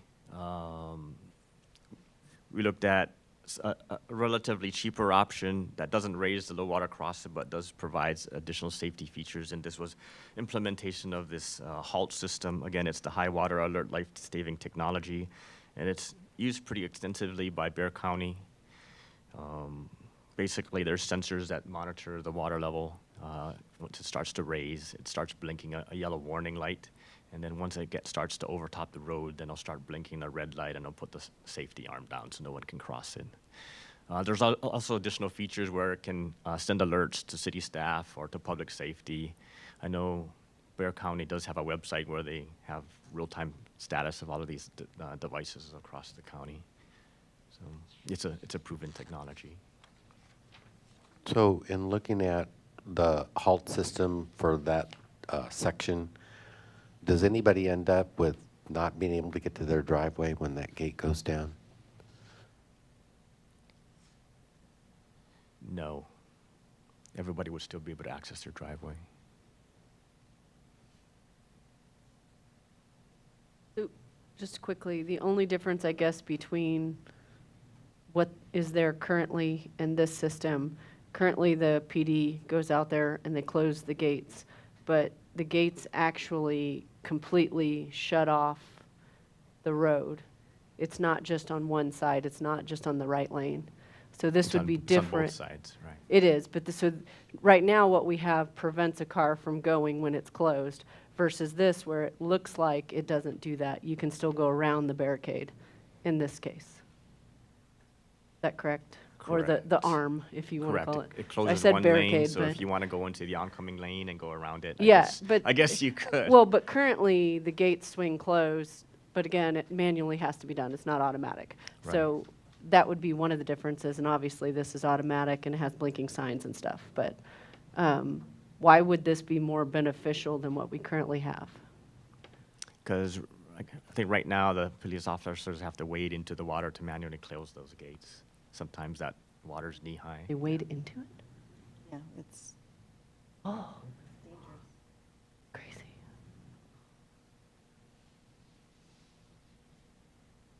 Okay. So we've talked, it seems like several times, usually after we have a bad storm, about putting automated systems in. So this is just, to me, from my experience, the latest iteration of recommending that we go with an automated system rather than having our officers wait out after the floods have already, because we have to do it by observation. We don't really have the signaling and the automation there to let us know that this is occurring until after the fact. Correct. Yes, ma'am. I think to add on to that, I think the benefit is that it will be closed off or at least signaled that it's a dangerous situation sooner than the current scenario, which by the time we realize it's a problem and get someone out there, if someone would have driven in that space in that time, could have been washed away. So this one, since it's censored, Yes. it's going to at least come down sooner. Yes. Is there a way to close it off completely with an automated system? Make the arm longer? I don't know. We can. So we'll double the cost of the system and put one on each lane. I don't think, I mean, That's we stupid. really need to, do we need to do that? I mean, I think we can trust people to save themselves.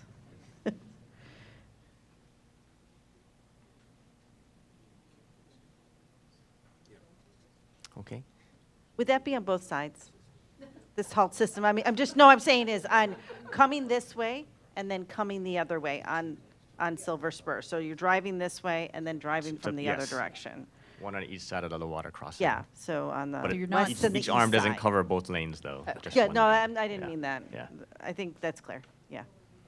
There requires some people to think about their driving conditions. I mean, it's why and we have the adhere to turnaround, the don't signs. drown. Right. Always one. Or we could just put the barriers like they have when you go into the air base or something like that, or just pop up and put the tire shredders on there. And Okay, just summarizing the results of our Doers analysis. Any option to mitigate the 2, 5, or 25-year storm is extremely costly and also requires a removal of a lot of trees in that area. Again, we suspect there's several recharge features in the contributing area, but again, we don't take those into the design process because they could get, like Bobby said, they could get blocked or filled in or collapse at any point. are the issues here also mitigated by the 3351 bridge being improved? Yes, once the 3051 bridge is raised, then we'll be able to access any part of the city. The cost estimates, again, range from 1.9 million to 3 million for the 25-year storm to, 1.9 million for the 2-year storm, or 100,000 for the halt system. And the recommendation in this case was, since emergency vehicles will still have access to all parts of the city, if this location is closed once, again, the 3051 bridge is raised. Option 4, which was the halt system, was recommended to automatically send alerts to public safety to open and close the gates and to actually collect flow data in that location. Yes, ma'am. I'm going to ask the same question I asked before. So now, since we're not solving the actual flooding scenario, we're just signaling to people it's happening. Was there any of this that was causing other private property issues that we're not addressing? Like, were we flooding a house or a yard? Or, I don't I mean, believe did there's flooding of any somebody homes complain that's- about this, or this was more about Yeah. public safety? Similarly to Silver Spur, Okay. I don't believe there's any flooded houses in the area of Rolling Acres Trail. Perfect. Okay, thank you.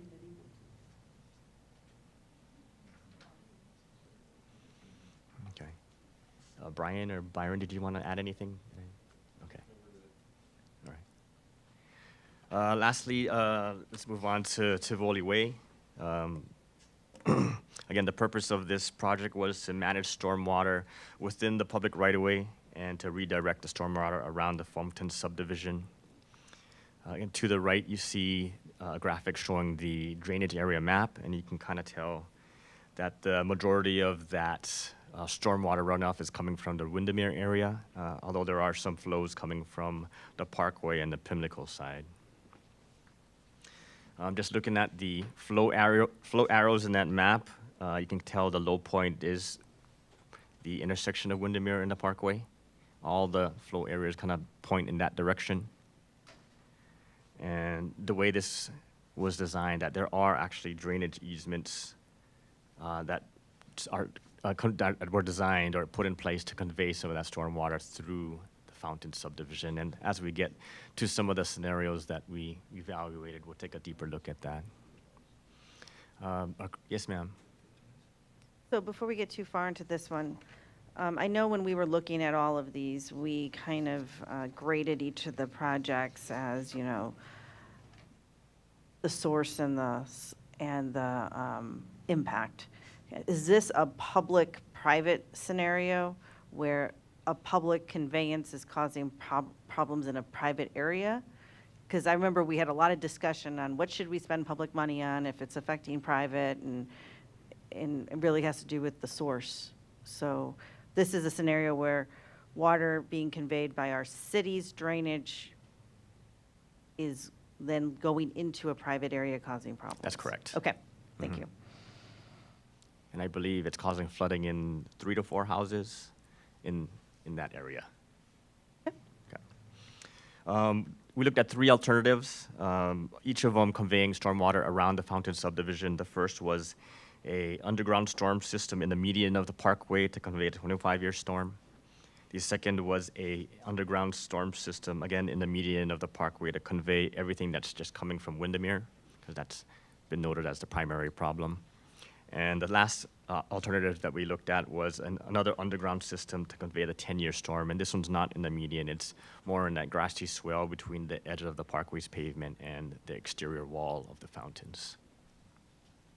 I just want to go back to a previous thing, because, you know, kind of the historical perspective of this is that, and really, well, let me not go through the whole history, but I just want to comment that some changes we made and things we put into the UDC would hopefully prevent a recurrence of this kind of situation, because this subdivision was actually constructed after the other development around it occurred, and the flows were already there, but the subdivision went in, and there really weren't provisions in our subdivision regulations at the time to ensure that, in my opinion, to adequately ensure that these drainage issues did not occur.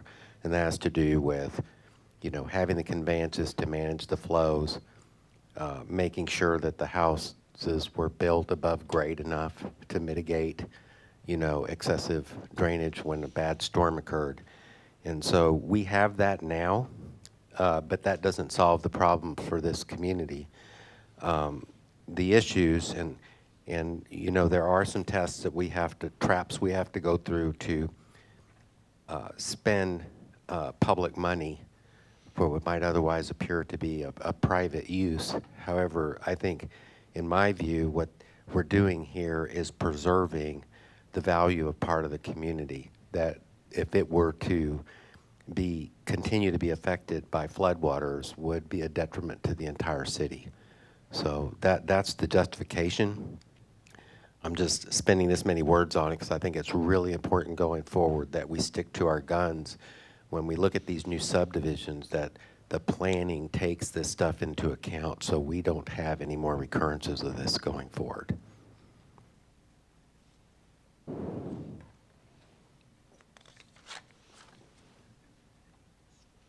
All right, this is the first alternative that we looked at.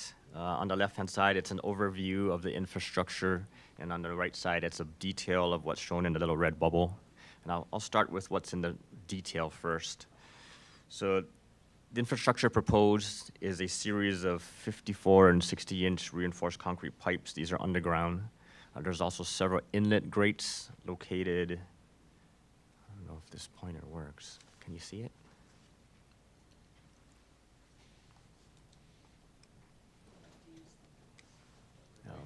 All right, okay. My laser's not working, I'll use the mouse.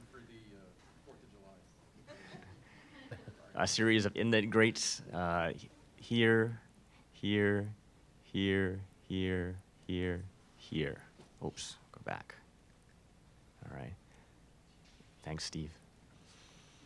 There's also a curb at the edge of the a curb at the edge of pavement along the parkway to help redirect some of that runoff towards some of the inlet grates. Along the parkway, that's a curb. And again, as a reminder, this is the low point here, where everything is flowing toward. There's also a 5-foot wall here, because some of that runoff coming down Windermere is going to be moving pretty fast. It might jump the curb, so there's a 5-foot wall in this section here to kind of force the flow into the inlet grate and underground. And there's also a ditch block in this location. So any flow coming from the Pimlico direction would stop at the ditch block and get captured by this inlet grate here. So this is designed to convey the 25-year storm around the fountains. And then looking big picture, flow would go through this 60-inch underground pipe in the median of the parkway. At some point, it'll have to cross the parkway and then continue toward Dietz. And then once it gets toward Dietz, it'll open up and dump into a 10-foot wide concrete channel. There's an existing channel there, but it'll have to be enlarged. So that design where we're conveying the water around the fountains past Dietz Elkhorn, where then it goes in to, I think, at least two or three subdivisions before it finally gets to the creek. We've evaluated that all these solutions don't cause any problems for those downstream areas, where we've already had other reports, I guess, of stormwater issues. So really,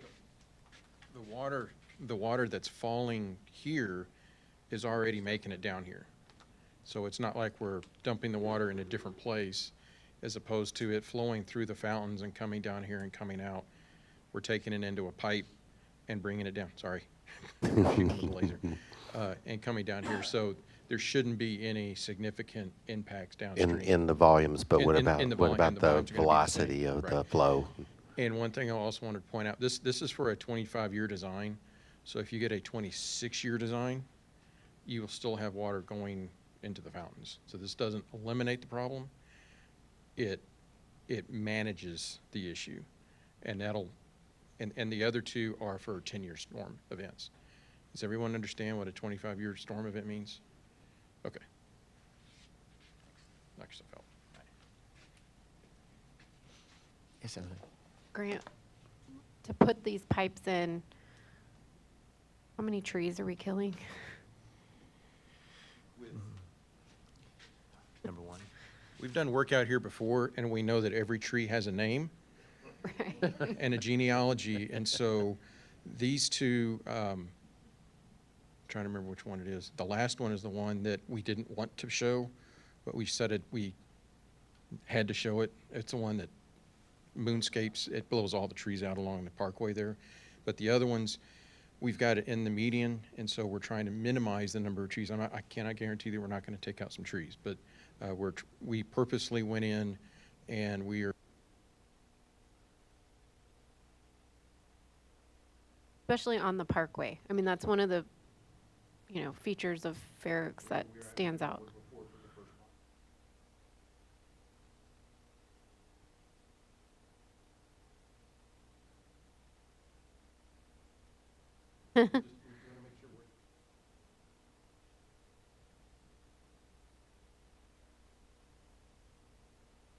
So I understand the answer to that question.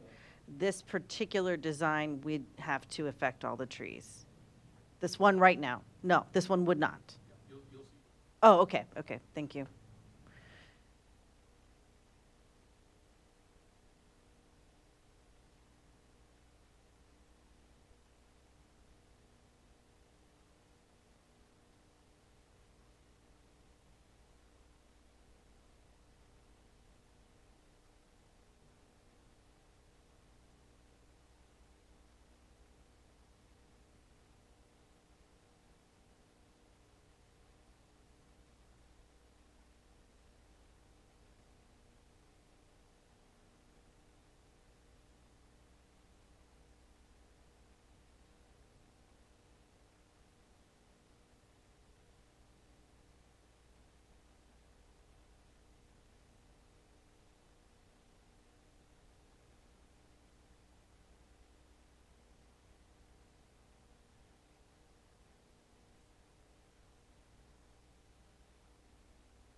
Perfect. Thank you, Mandy. On Did you the have- second one, with the stormwater that still comes from Pimlico, do we know how many houses, if any, that affects in the fountains Under this alternative too? under the second one? It's the same number of houses, just, it's the same number of houses, just how much flow is it gonna be? So because we're diverting via that underground system, all of that flow, which is the majority of flow that's coming from Windermere, that flow coming from the Pimlico side should be able to be managed within the existing drainage easements that are between the houses and shouldn't flood the houses. Unless, I mean, under the Again, design storm. under the design storm. Now, if we get again, Sure. A If you get bigger- a 100-year flood, yes, then, then yeah, yes. okay. And then you hope you don't have a 100-year flood every year, which is possible. That'll be Atlas 15. And this is the alternative 3 that Mr. Dean didn't want to show because it blows out all those trees along the parkway. But we thought it deserves some consideration. It's kind of shown in yellow hash marks. It's not in the median, but it's in between the edge of the pavement and the exterior wall of the fountains. And it has one large inlet grate toward the end on this side of the entrance to the underground system. And then I think it's a 48 or 54-inch underground main, again ending at Dietz and then dumping into a concrete channel. Now, there would have to be significant grading to get all that flow to move toward this inlet grate here, so that's why all of this trees would have to be removed. And it's a pretty deep excavation there too to do that, so, you can't just dig a ditch, you have to be able to have room to be able to get equipment in, and, I mean, it's not just this you're talking, it's significant. So during the course of that project, there'd be probably some effects on traffic control issues too. Yes, ma'am. I have maybe a dumb question. What would the ditch be made of? What was the what? What would the ditch be made of? Is it concrete? Okay. Oh, there'd been piping. Okay, sorry.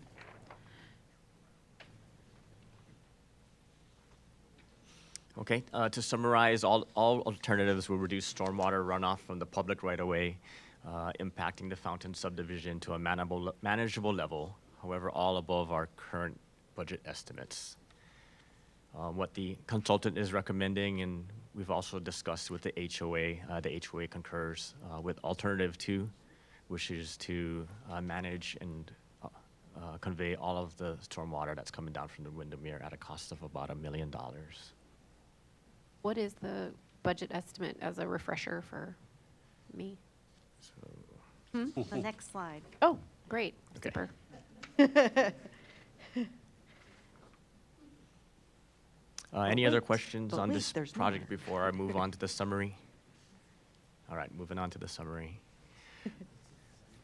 So these are the major 3 projects that we talked about tonight. Again, Silver Spurs, Low Water Crossing, Rolling Acres Trail, Low Water Crossing, and Tivoli Way. The second column shows what was currently budgeted for those projects, a total of $1.8 million. And of that, we have used about $144,000 for all of our surveying, modeling, and engineering analysis to date. So there's a $1.7 million left. For each of these projects, if we want to mitigate the 10-year storm, a total cost of $6.5 million. If we want to mitigate the 25-year storm, it's a total cost of about $8 million. And if you're just looking at the consultant's recommendation, it's about $1.3 million. So again, we don't have to follow any of these recommendations. Ultimately, the council can make their own decision, but I just wanted to put this out there to share with you and see if I can get any guidance on the way ahead. Any other questions?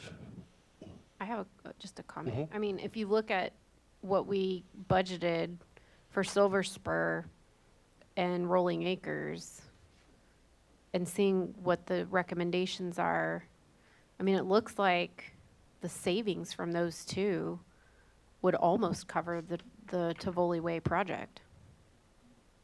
It actually saves us $500K even after we pay for the Tivoli Way. The last column Great. shows you it's only going to cost 1.3 out of the 1.8. Except for that additional arm on the halt system. Well, yeah, we could do another arm if you want. So, We're going to call that the Chesley arm. Chesley I wasn't going to mention anything about that, but you're right. Hey, Grant, I had a question on the Tivoli Way. And so if we go with option 2, which it sounds like that's the direction we want to go, I know that there is a drainage that goes through Tivoli Way. And so there's an expectation, we're not going to eliminate all the water. And so there's some water that's going to continue to drain through Tivoli Way, and it goes down their street, and then it'll cross over into the creek bed on the other side. But what we're eliminating is that amount of water by this option that through the 10-year storm or the average rainfall that we get would eliminate that, which would impact the houses in the area. And that's really why we're looking at this, because of the flooding it had on the houses. Yeah, it's the contribution, I believe, from the Windermere that subdivision that we're channeling. But I think that's a good point, Greg, because one of the things, and it's been many years since I went there and walked, is that I think there still needs to be an effort on the part of the homeowners and the HOA to keep the conveyances that were built into the original drainage plan open so that they can carry water. The plan was to use the streets, and so those channels were supposed to feed the streets, and then the streets were supposed to be the primary drainage. So I hope that there would be a communication effort through the HOA or some other means to try to encourage people not to fill those drainage swells up with dirt and that kind of stuff, and plant plants in them so that they can perform their function. I guess good points. My question was getting more to, are we fairly confident with the solution that we presented that, I know you're not going to eliminate, but based on, was it a 10-year storm? Is that? Correct. Based on a 10-year storm, that we're not going to have any house flooding within Tivoli Way? Yeah, we're or the confident at a fountains? 10-year storm frequency, we'll Okay. be able to manage that within the existing easements and not flood the houses. Okay. Yes.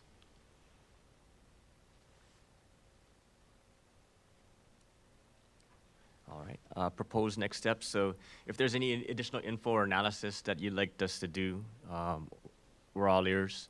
Otherwise, I think I got the guidance I needed. Sounds like we're going to proceed with the consultant's recommendation. It was option 2 for Tivoli Way, the halt system for the Rolling Acres Trail, the water crossing, and then no action at this time for the Silver Spur, the water crossing.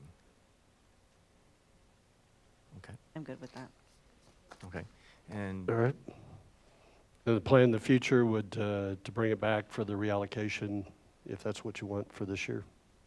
my understanding is that because we're not requesting additional SAP funds, that we don't have to come back with a budget amendment, that we can just reallocate within the SAP. Okay. Okay. I think with that, we'll move forward with the plan specifications and estimates from now until the end of fiscal year, and we'll try and get that out to bid with the Because beginning of the we next year. already have the designs for Tivoli Way done based on all the. Not completely done. We need to still finalize. Okay. We had some done at one time, and then Atlas 14 came out Oh, and changed it all. and changed, is changing everything. All right. Thank you, council. That was the end of my workshop presentation. What? Apple's 14. Oh, no. Moon. With that, we'll move on to and I'll just introduce them both, the next two workshop items, since I have them.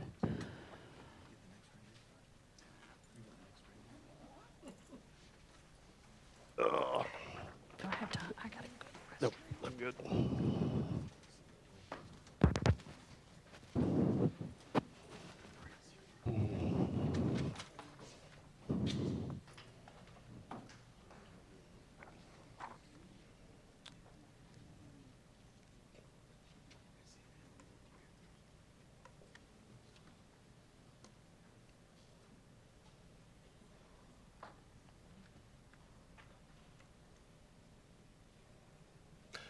Well, the first thing I wanted to talk about tonight was it's a process for review and update of our planning tools. It's a short presentation, but it's something that I believe that we ought to solidify as part of our yearly processes. And we do some of these reviews throughout the year, but I see that they come up when required. So, for instance, we basically just reviewed the CIP for stormwater. What Grant just presented, all the top projects of it. But what we ought to have is some process where it's set up for us to review it throughout the year. What I'm proposing is an established yearly routine for council to consider that would primarily integrate the review of these products during our already established council meetings. So I'm not asking to set up any special council meetings. And what I'm about to show you tonight is a concept. It's something that my thoughts, what I'm really looking forward tonight is your feedback on how we could refine this and make it better. And so the purpose is describe the overall concept. Throughout the presentation, I'd like to hear all your thoughts on the overall process and capture any comments that you have. We'll briefly talk about how we could conduct reviews on each of the individual projects and get some information back on those. And then depending on the amount of comments or the feedback that I get tonight, if needed, I'll refine the product and we can bring it back and review it again with council. But eventually, what I'm looking to accomplish overall is something that we can utilize starting in October of 2023, starting off the next fiscal year. And so why do we need to review our planning tools? First thing I put up there is some of them there is a requirement. For our comprehensive plan, we do have a 2-year requirement stated by our home rule charter that we review the comprehensive plan every 2 years and update it. What's the word? Endorse it. It's more than just review it, that we endorse it as part of our council process. I believe that by establishing an overall process, we'll have a more comprehensive look at our strategic level planning as what we're doing as part of the city. By reviewing these on a routine basis every year, we'll keep council informed on actually what's in those products. And some of these products, especially when we get into the master plans, into the CIPs, strategic action plan, and further on into our 5-year budget, there's a build process. As we learn from one, it informs the next product, and so on. And then some cases, just like tonight, we did not really make updates to the CIP, what we went through tonight. What we reviewed was information that was related to our CIP, and we altered it.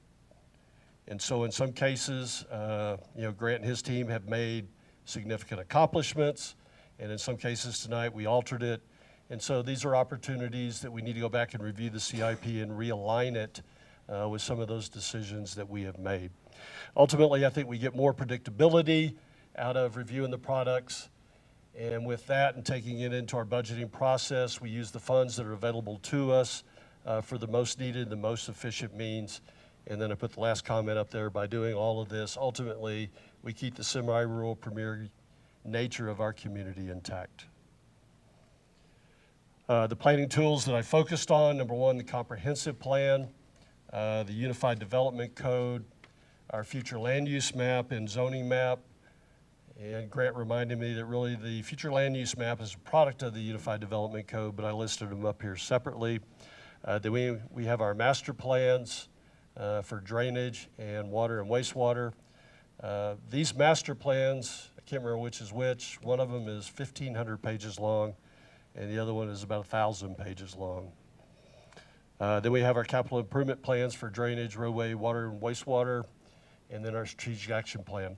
And what we're adding to it is the 5-year financial plan that Scott's been working on that we'll bring back, which will inform our yearly budget process. Greg, is there a reason why we don't have the transportation plan on here? No. Yeah, well, so is the future land use and the zone. I'd like to pull that out and be its own review, Okay. preferably next meeting. No, I'm joking. But,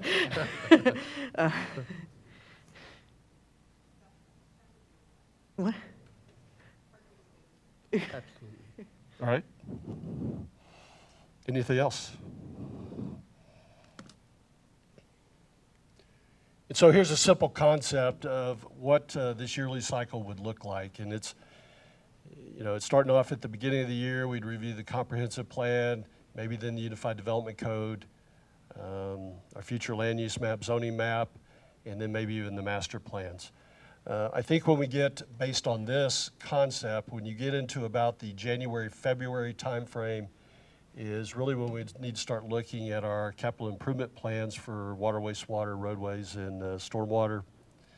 And my belief is that that's what really helps us to inform on what we're going to carry forward in our strategic action plan. And so any changes or modifications that we would make to our strategic action plan would be informed by that, although there are other areas within the SAP that are considered as part of that update. And as we update it, then we carry that forward into our 5-year planning model, and then we use that to inform our yearly budget process. Yes, sir. Yeah, so, I looked at this earlier today, and, my general comment is, I guess, based on my experience, I would sequence things different, but I don't think that's a real big deal. I think the thing to recognize is that each of these things are iterative. They require kind of like ongoing, minimum once a year, needs-driven reviews and updating. And I think it's just a situation where, this is probably an awful metaphor to use right now, but, you're always like working on the wheels of the train while it's rolling down the track full speed.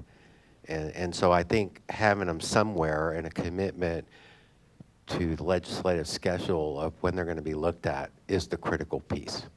And so the sequencing, I won't get hung up about, especially since I won't be doing it anyway. But Yes, ma'am. So I like the process here. This seems good for small iterative changes. So for instance, every October, staff can bring forward different things we've noticed throughout the year that may need to be revised within the comprehensive plan that we've heard from P&Z or from all these other, all these different committees that have come back and said, hey, when we were doing X, Y, and Z project, we realized this part of the comprehensive plan probably needs to be updated, or the UDC. I don't really see this being able to support a full-on review of the comprehensive plan in 1 month. Like, that's just not happening every single year. But I could see it we're taking feedback from things that happened throughout the previous year and making small changes. Sure. I think that doesn't negate us from the fact that we need to do a full-on review. Like, for instance, the UDC probably has more than enough things that requires a deep dive, for instance. From time to time, but I like the idea of every year, let's do a quick look. What has changed since last year? Maybe we need to add one project, take one project off. We need to draw this line, remove this line. But then also be open to, there's enough changes in the UDC, this is not going to be enough. We're going to need a deep dive this time. Or next time, maybe we need to deep dive transportation plan or something like that. Because I like the idea of every year taking a look, like the CIP, saying, oh, this project is NA now, and now we have a new project. I don't want these to be deep dives. I don't want staff going through every single project in the CIP in February with us. I just want them to say, are we still good with this list of projects and its priority? Are there any projects you want to add or anyone you want to remove? I don't want to go through every single project every single year. Yeah. Yeah. Well, in the priorities, when we look at CIPs, I mean, maybe it's a review of those must-accomplish projects that we've identified as part of the CIP. Right, and I think that's the thing, is maybe a project came up throughout the year, and we have that opportunity every year to say, let's add it.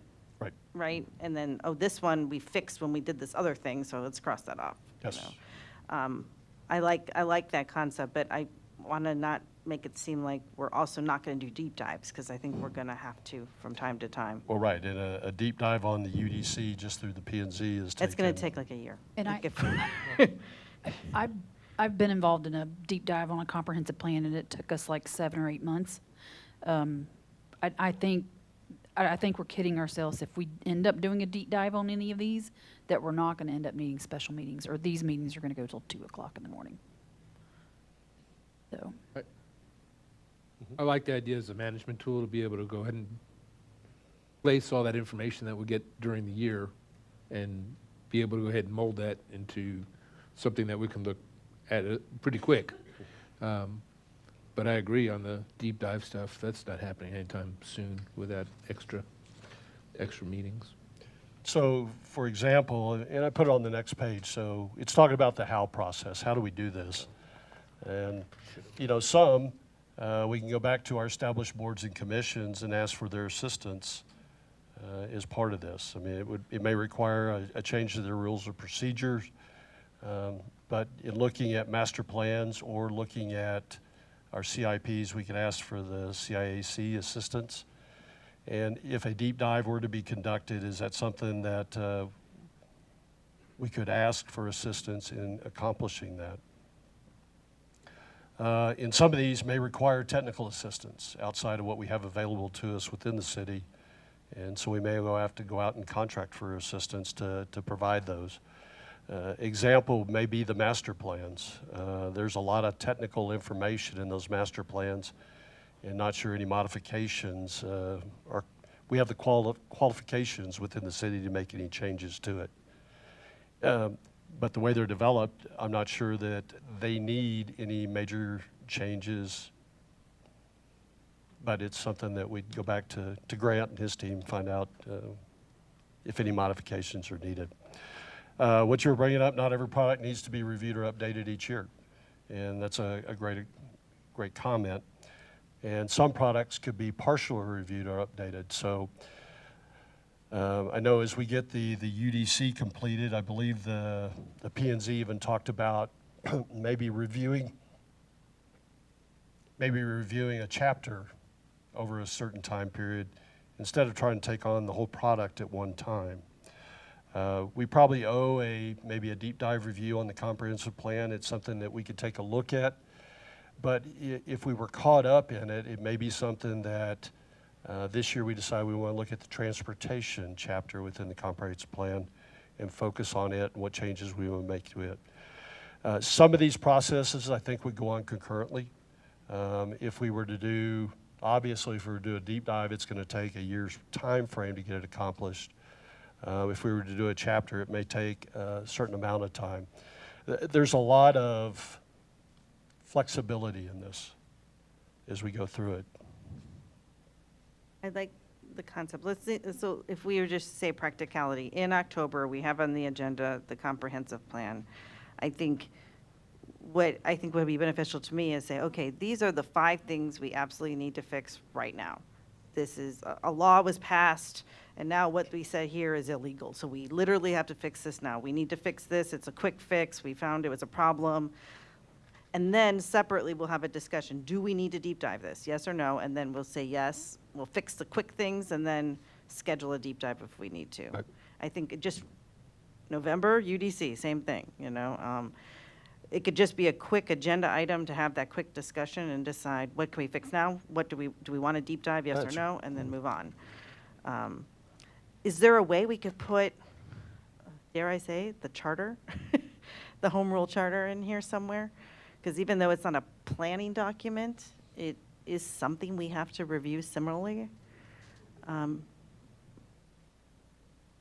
agree with that. Okay. And Okay. Greg, Uh-huh. I think Scott had his hand raised. Did you? Oh. Can we determine ahead of time, like, which ones of these we need? We either have the professional expertise within staff that can help us guide with these corrections, or we need to go out and get outside help, because some of them, I believe, we're going to need it.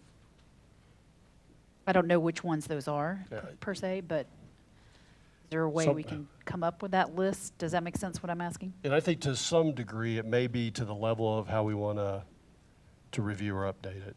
And if we're looking at a very deep dive look at it, and maybe the comprehensive plan, the master plans, obviously the UDC, that we'd probably need assistance with those. Yep. But if we were looking at minor reviews or Yeah. covering, Totally. and so I think that's, the proposal I put at the bottom is to have this discussion, first week or second meeting of October, where we sit down and go through this and define what it is that we actually want to review and take a look at. So we set the goals of what we want to accomplish for the year. And so we, just like Laura was talking about, quick looks, maybe the process, but we make a determination as we build up to it. And in October, we set the schedule and we say, hey, this year we're going to do a deep dive on the comprehensive plan. And so we need to set that up, and that would take the entire year and probably require assistance. But I think that's the time frame we would make those determinations. Yes, sir. Just a suggestion, because you're talking about next October, but, a budget season's coming up that starts in the summer time frame. And, my suggestion is, we didn't get a chance to do it last year, that there be some sort of opportunity that council would take to get on the same page about, refresh their understanding, get a shared view of what the key strategies are, and go through that piece. And then when you start to look at the strategic action plan, staff's done a great job of building tools to show the linkages between that strategic action plan and the strategies, and then the CIP to the strategic action plan, to kind of, have that kind of common view before you start saying, okay, where do we start throwing dollars in buckets? And I'm just suggesting that you can kind of start that part of the cycle this summer with the budgeting process, and not have to wait all the way to October to start kicking this cycle off. Yeah, and we had, Laura had asked that we have a review of the strategic action plan, and even have talked to Scott about it, a modified update of how we get through the budget this season. And he's working on putting a calendar together, maybe next meeting or the following meeting, that he'll bring to council. I won't hold you to that because I can't remember the date that we decided on, but The calendar will be at the next meeting, and I think we have the first version of the SAP the meeting after that. okay. April-ish, There. ish, right? But yes, Roy, I mean, great points. We're not going to wait. We do need to implement some of this because it does inform us on what we need as part of the budget build for this year. Yeah, I just think, it has the effect of really helping kind of come to common ground on some of the more granular technical levels of decisions, if everybody has that shared view of what we're trying to accomplish through the strategies, so.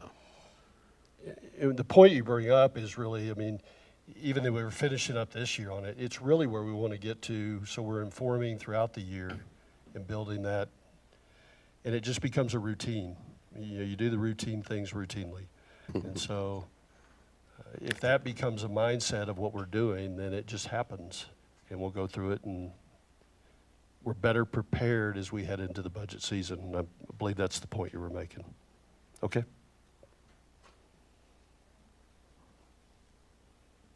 Any other comments, or?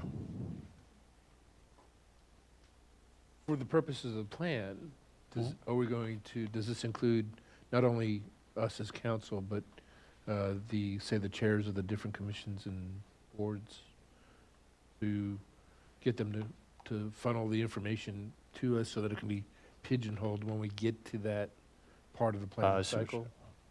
Yes, it needs to be included. I think Okay. first steps in this, I'm not sure that we've sent the CIPs down to, I believe it's already a part of their rules of procedure for the CIAC, but we haven't done it in the past. For me, first step would be to go to Paul Mabin and talk to him. Right. And really confirm, is it something that they can handle? Because it's putting more workload on them. And they meet semi-annually right now, so I just wonder if we wouldn't have a better product with, as we go through the planning process, if they were involved. Right, from the and get-go. different eyes Yes, sir. and different thought processes related to it with different, yep, I agree. All right. Okay, we'll move on to the last workshop item that we had on the schedule tonight, which is key stakeholder relationships. And we'd given a requirement to the city manager to develop a key stakeholder relationship matrix. Sorry. Okay. Is Everybody, it contagious, just the thought? To develop a key stakeholder relationship model and with objectives and accomplishments tied to it that would build a better communication structure for the individuals within our city, communicating with individuals or organizations more appropriately outside of our city. And so Tobin has put together the matrix that you have before you. Tonight, really, we'd just like to go through it. Have we identified the right organizations? If you see some of them that are presented in here that you feel may not be the right ones, we could put a question mark by those. Or if there are some that are missing, we could definitely question mark and add those to the list. Yes, sir. Were you ready to start getting comments? Let's go. Okay, so I'm on, God, the pages aren't numbered, but the ones I was looking at were the ones that have the utilities on it that raise some questions. That I think the matrix is great, by the way. This is a good communication tool. Like on CPS Energy, I noticed there wasn't any contact information, and I know y'all know that you were working with the government relations people during the storms and stuff like that. And you know, the other one that I mentioned a few times is it's my understanding that there's a group of suburban cities that have kind of formed to try to get some influence with CPS Energy, given that they don't have a council district. We don't have a council district, even though we're in the CPS certificated service area. And that's a pretty key thing that I had opportunity to talk to one of their board members about recently is that, you know, their budgets are, I know, well, okay, well, there's always some technical difficulty. I'm not responsible for the fuzzy thing, I just.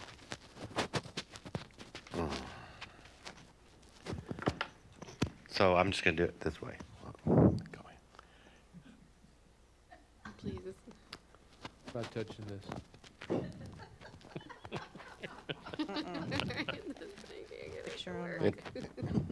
It doesn't want to work.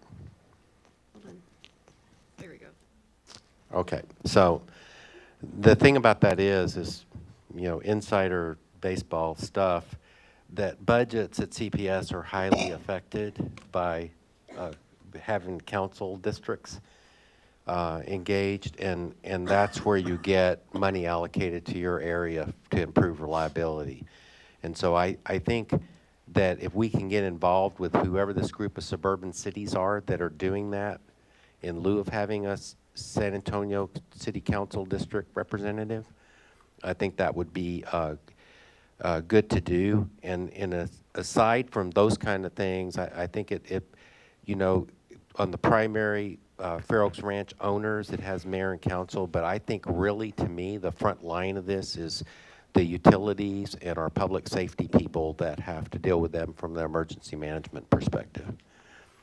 Other than that, the comment I have on this is that I think there's some other ones that I don't see on here that are similar, like the SAWS comes to mind. You know, we need to have SAWS on here. And I think our telecoms, GBTC, Spectrum, and AT&T ought to be on here as well. I mean, I've even had cases when I was on the 4HA board that somebody said, oh, there's low-hanging wires on the trail, and it was AT&T wires, so you have to go penetrate AT&T and get them to come fix their wires. The other one I'm going to put that isn't a utility on here, and if Tobin was here, he could back me up on this one, is and I know y'all do it, but it ought to be represented on the matrix, is who can we talk to at the City of San Antonio Planning Commission when they're doing development in their ETJ right at our city limits, and have some connections there. That's the main comments that I have. I think it's a great matrix. It's a wonderful start. So the rest is just executing with it. Thank you. Yes, ma'am. So I think what happened here is you guys are just pulling the ones that have the market segment of policy. From what I understand, you also have a list for operational. I don't think it needs to be separated. I think I need to see which one of these you also operationally interact with, because yes, you probably have Bear County on your operational list, but I want to interact with the commissioners at the policy level. So, so I think we need them both on here. So we'll say, okay, ACOG policy, mayor council, but ACOG operational might be city manager. I want to see both at the same time, not on separate sheets. So what I see missing is Kendall County, Bear County, Comell County, City of San Antonio, City of Bernie, policy level for mayor council, just us keeping relationships with our fellow elected officials. We don't have to have like a set routine, but I would like to know, when does Kendall County meet for their commissioner meeting? I'd like that information in here because it's all in one nice sheet. I mean, I could look it up, but I mean, it's here, right? Same thing with Comell. I think that will also cover, like what you're saying, Roy, is sure, there might be times when, there should be lots of times where the city staff will interface with the City of San Antonio operational organizations, but there may be times where council needs to interact with our fellow elected officials in the City of San Antonio for policy-driven issues or regional issues that will affect us. I see one glaring error under the Transportation Policy Board for AAMPO. We have a representative on there. Former Mayor Cheryl Landman is an alternate member of the Greater Bear County Council. Well, she's on there as appointed by the Greater Bear County Council of Governors. So she is an alternate member of the Transportation Policy Board of the AAMPO. And I think we've mentioned whenever we have members in the notes section, because I see that other places. So we should probably note that we actually do have a representative on AAMPO as an alternate, and we should probably use her, as long as she's allowed to stay on. So I think she was appointed when she was mayor, and then it let her to stay on as an alternate. Okay. And we should not forget that. I also don't see Camp Bullis. So I see GBSA, that's great, but we need a rep at Camp Bullis. So I know for a fact that Camp Bullis sends out text messages when they're about to do some type of explosion or whatever they do, where they, but we're not on that text message because there's people in Leon Springs that get it and our city doesn't. So we need that direct connection with the Camp Bullis people that are operationally on base, not just the JBSA Joint Land Use Committee, which is awesome, but those are my initial ones. Because I would like to know if I'm going to be interacting on a policy level with one of these organizations, if someone on our staff already does operational interactions with them, just so I know. Right. Yeah, because that would be knowledgeable for me. Yeah, to confer with them maybe prior to making the policy level to get more information about what's going on so you don't contradict each other. Yeah,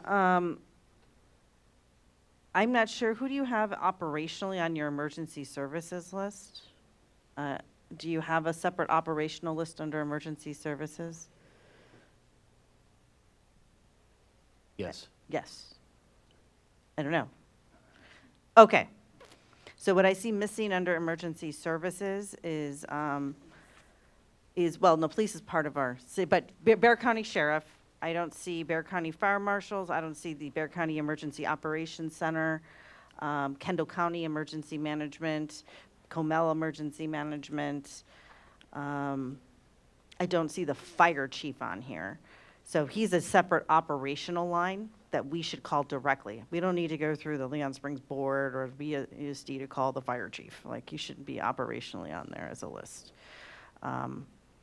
Acadian, both for policy and for operational. And I apologize if you already have this on an operational list, I just don't see it. So I like the ISDs are on here, but we do have a rep for Bernie ISD. Yep, we do. So, I think those are the big ones I could think of. I've been sitting here thinking if I could think of any more, but that's those are good the ones. comments. Thanks, Laura. Yeah, no, I I appreciate thought it. you were going to mention state of Texas, but Well, that's separate. I mean, that's, we well, could probably put but our I state think our, reps our on legislative, there. our state senator and our state representative should be on the Absolutely, they list. should be on there. Our congressmen, we have two, right? We should have them both on here. Their government relations and their teams should be on here as well. Because I know when, say, let's go back to the winter storm. I engaged them, right? They were all involved, including the fire chief and Leon Springs and ESD, you know, Congressman, you know, Gonzalez and all this. So it'd be good to kind of have all those in there.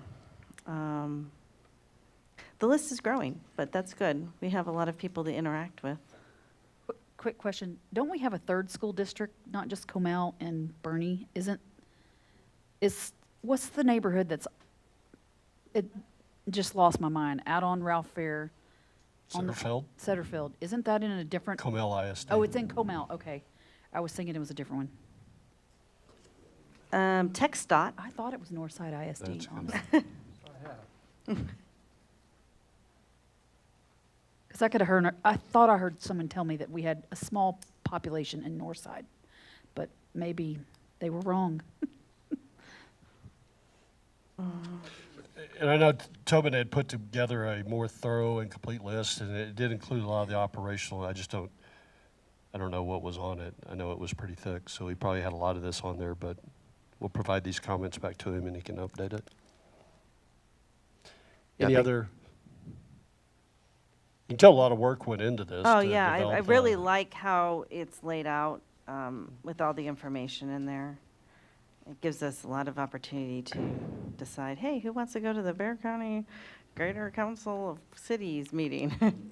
And that's a good point, because I think one of the things about this was it shows you how many moving pieces there are that can need to be engaged on any one given day. And, you know, when I had talked a while back about this, you know, part of it is for council members to kind of like take more of an active role in engaging with some of these stakeholders on a regular basis. As you mentioned, Laura, you know, the keeping up with relationships so that you have those channels established when there's a need arises. And I think that's really the purpose of this thing. But I think, again, this is a really good start. I think it's a good presentation of it. Just every time you think about who are all the stakeholders, the list gets bigger, so. Yeah, I think the feedback I had given to Tobin previously was under the objectives column. I guess I want to focus less on what is the objective council wanting to engage with this organization, and I'd rather see what is the objective of that organization. Because I think one of the concerns I had was if we put, like, say, the city of Bernie on here, and we just have one council liaison, it makes it sound like only that council person could talk to anyone in the city of Bernie. And then if the objective was, ensure we get what we want or whatever, I don't want that on as, no, that's not what the reason we're meeting with them is, to engage in issues that are consistent with our cities or that require policy changes or upcoming agenda, you know, stuff like that. We don't necessarily even have to put the objective of our engagement with them. It could just be what did they do, so that when we decide we want to engage with them, we know what their purpose is. Yeah. Go ahead. I had a lot of the same stuff that Laura had said, so she stole my thunder. Sorry. Again. No, I'm just kidding. The only other thing I would say is under some of the organizations, we have the Rotary, we have Forha, which we engage with, but I don't see the Cibolo Creek Church on here, and I don't know if that's something that we may want to add, being that we use their parking lot for a lot of things and engage with them frequently. So if we are including public charity type organizations, I think that they may be one that we want to consider having on here. And I saw the Rotary one on there, and I'm not, we could leave it on the list. I don't know of the objective for the city. I mean, we do have, we partner with the Rotary. They assist us with Hazardous Waste Day, but leaving it on, it doesn't hurt anything, just so as long as we have point of contacts related to it. And it Maybe go- the same with church. And the things go along with that is the country club. Mhm. I think we probably have that on the on the operational one, but I know you meet with the country club, and that's not operational, that's just more relationship building. I mean, being a big member of, literally in the center of the city, Right. An Yeah. important infrastructure of our city, definitely. We don't have a chamber. So we have some updates now, and I'll provide those back to Tobin. What do you see the way ahead? So refine the product, we'll include the operational, and then redistribute back to council. And then beyond that, are we looking at sometime how we want to divide this up? Or are we giving responsibilities to council members specifically? And is that the way ahead that we're looking for? I'm actually looking for feedback from, My guess would be is you almost have to go through this list and say, look, it needs to be prioritized. There may be people that all you really have to do is reach out to them when you need to reach out to them, and other ones that you need to actively establish relationships with. So maybe some kind of a filtering in that way. And then if it's a communications plan, it's like any other plan, here's, what do we want to accomplish, then it has to be resourced. And I think at that point, you can find out, well, these are things that staff interacts with routinely, and so that's already resourced. Or if we really want to have a better relationship with it, maybe, council will have to go through a process, just as they've done with the school districts and some other key stakeholder liaison relationships, is go ahead and create those. But you couldn't get there until you have this, as you can start looking at it and understanding how to operationalize it. So I think it's just that kind of a starting point. The next thing is get the rest of them on the list and kind of start figuring out which are the ones that have to be more actively engaged, and then start making sure those are resourced, is what I would think the next step would be.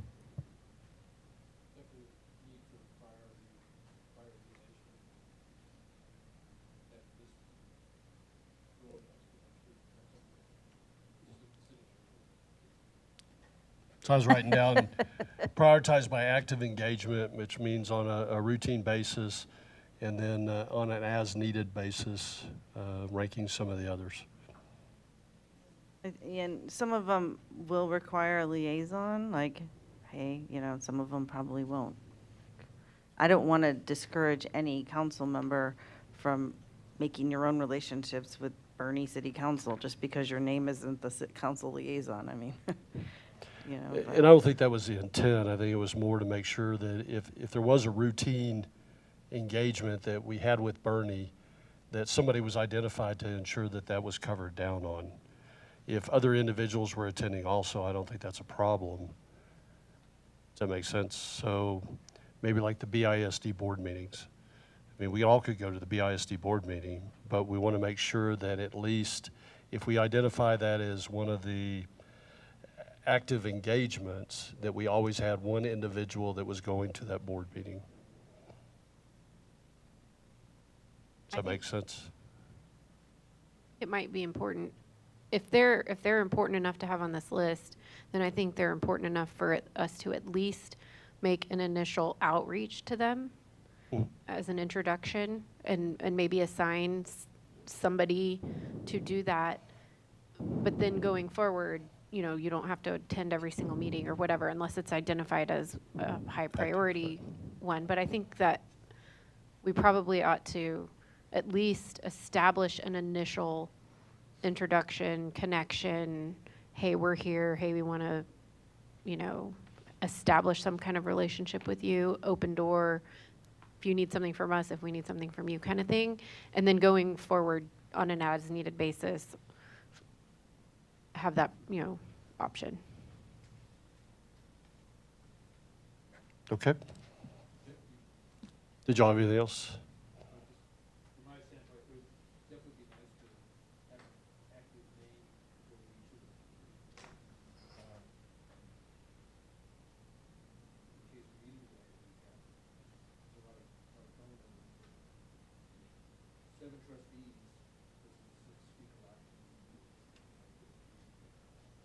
Okay.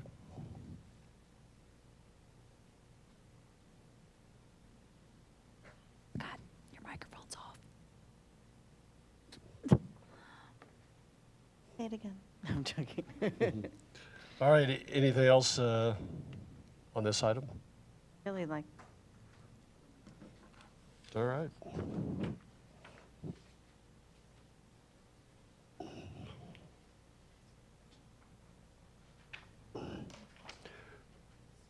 Well, that concludes our workshop items for tonight. We'll move on to requests and announcements. Does any council member have any announcement that they would like to make this evening? I do. So, sorry, Emily might know the date, and I had it pulled up, and then my phone closed out. The Easter egg scramble is on the 26th. It's 25th? 26th. Vestal Park, 2 o'clock to 3:30. Egg scramble at 2:30. Registration and pickup required, wristbands at the Forha office. So you can look at the Forha website to get more information. There's an age requirement, I think. The Easter Bunny will be there, ages 10 and under. Bring a small basket. So, This year's different than last year. You have to register. So, and you can do that. You can call and register, but at some point you'll have to go by the Forha office to pick up wristbands. So make sure you do that. What was the date again? 26th, Sunday, March 26th. 2 to 3:30.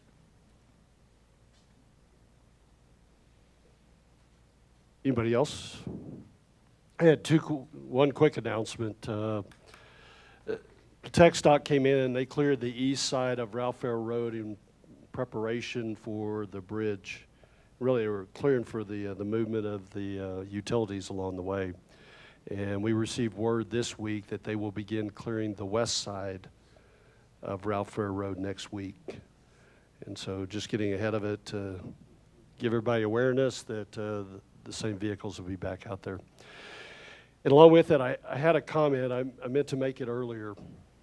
So Emily started off and she pulled 3 items from the consent agenda, and because she had questions on them. And I just want to say I applaud her efforts for doing it. Yeah, I just think that if you have questions, and we need to address those as part of our council meetings, and she identified questions that she had and stood up and said, hey, I've got 3 items I want to pull. And so I just want to say I applaud your efforts for what you did. You're welcome. Anything else? Questions or announcements that you have? No, sir. Okay. Is there any items that any council member wants added to a future agenda? Okay. I'm not tracking any requirements to go into executive session tonight. Christine, anything else that we missed from the evening? Good. We're good? Scott, anything else we need to cover? Or? Not from me. All right, I have the time now is 9:18 and we are adjourned. No way.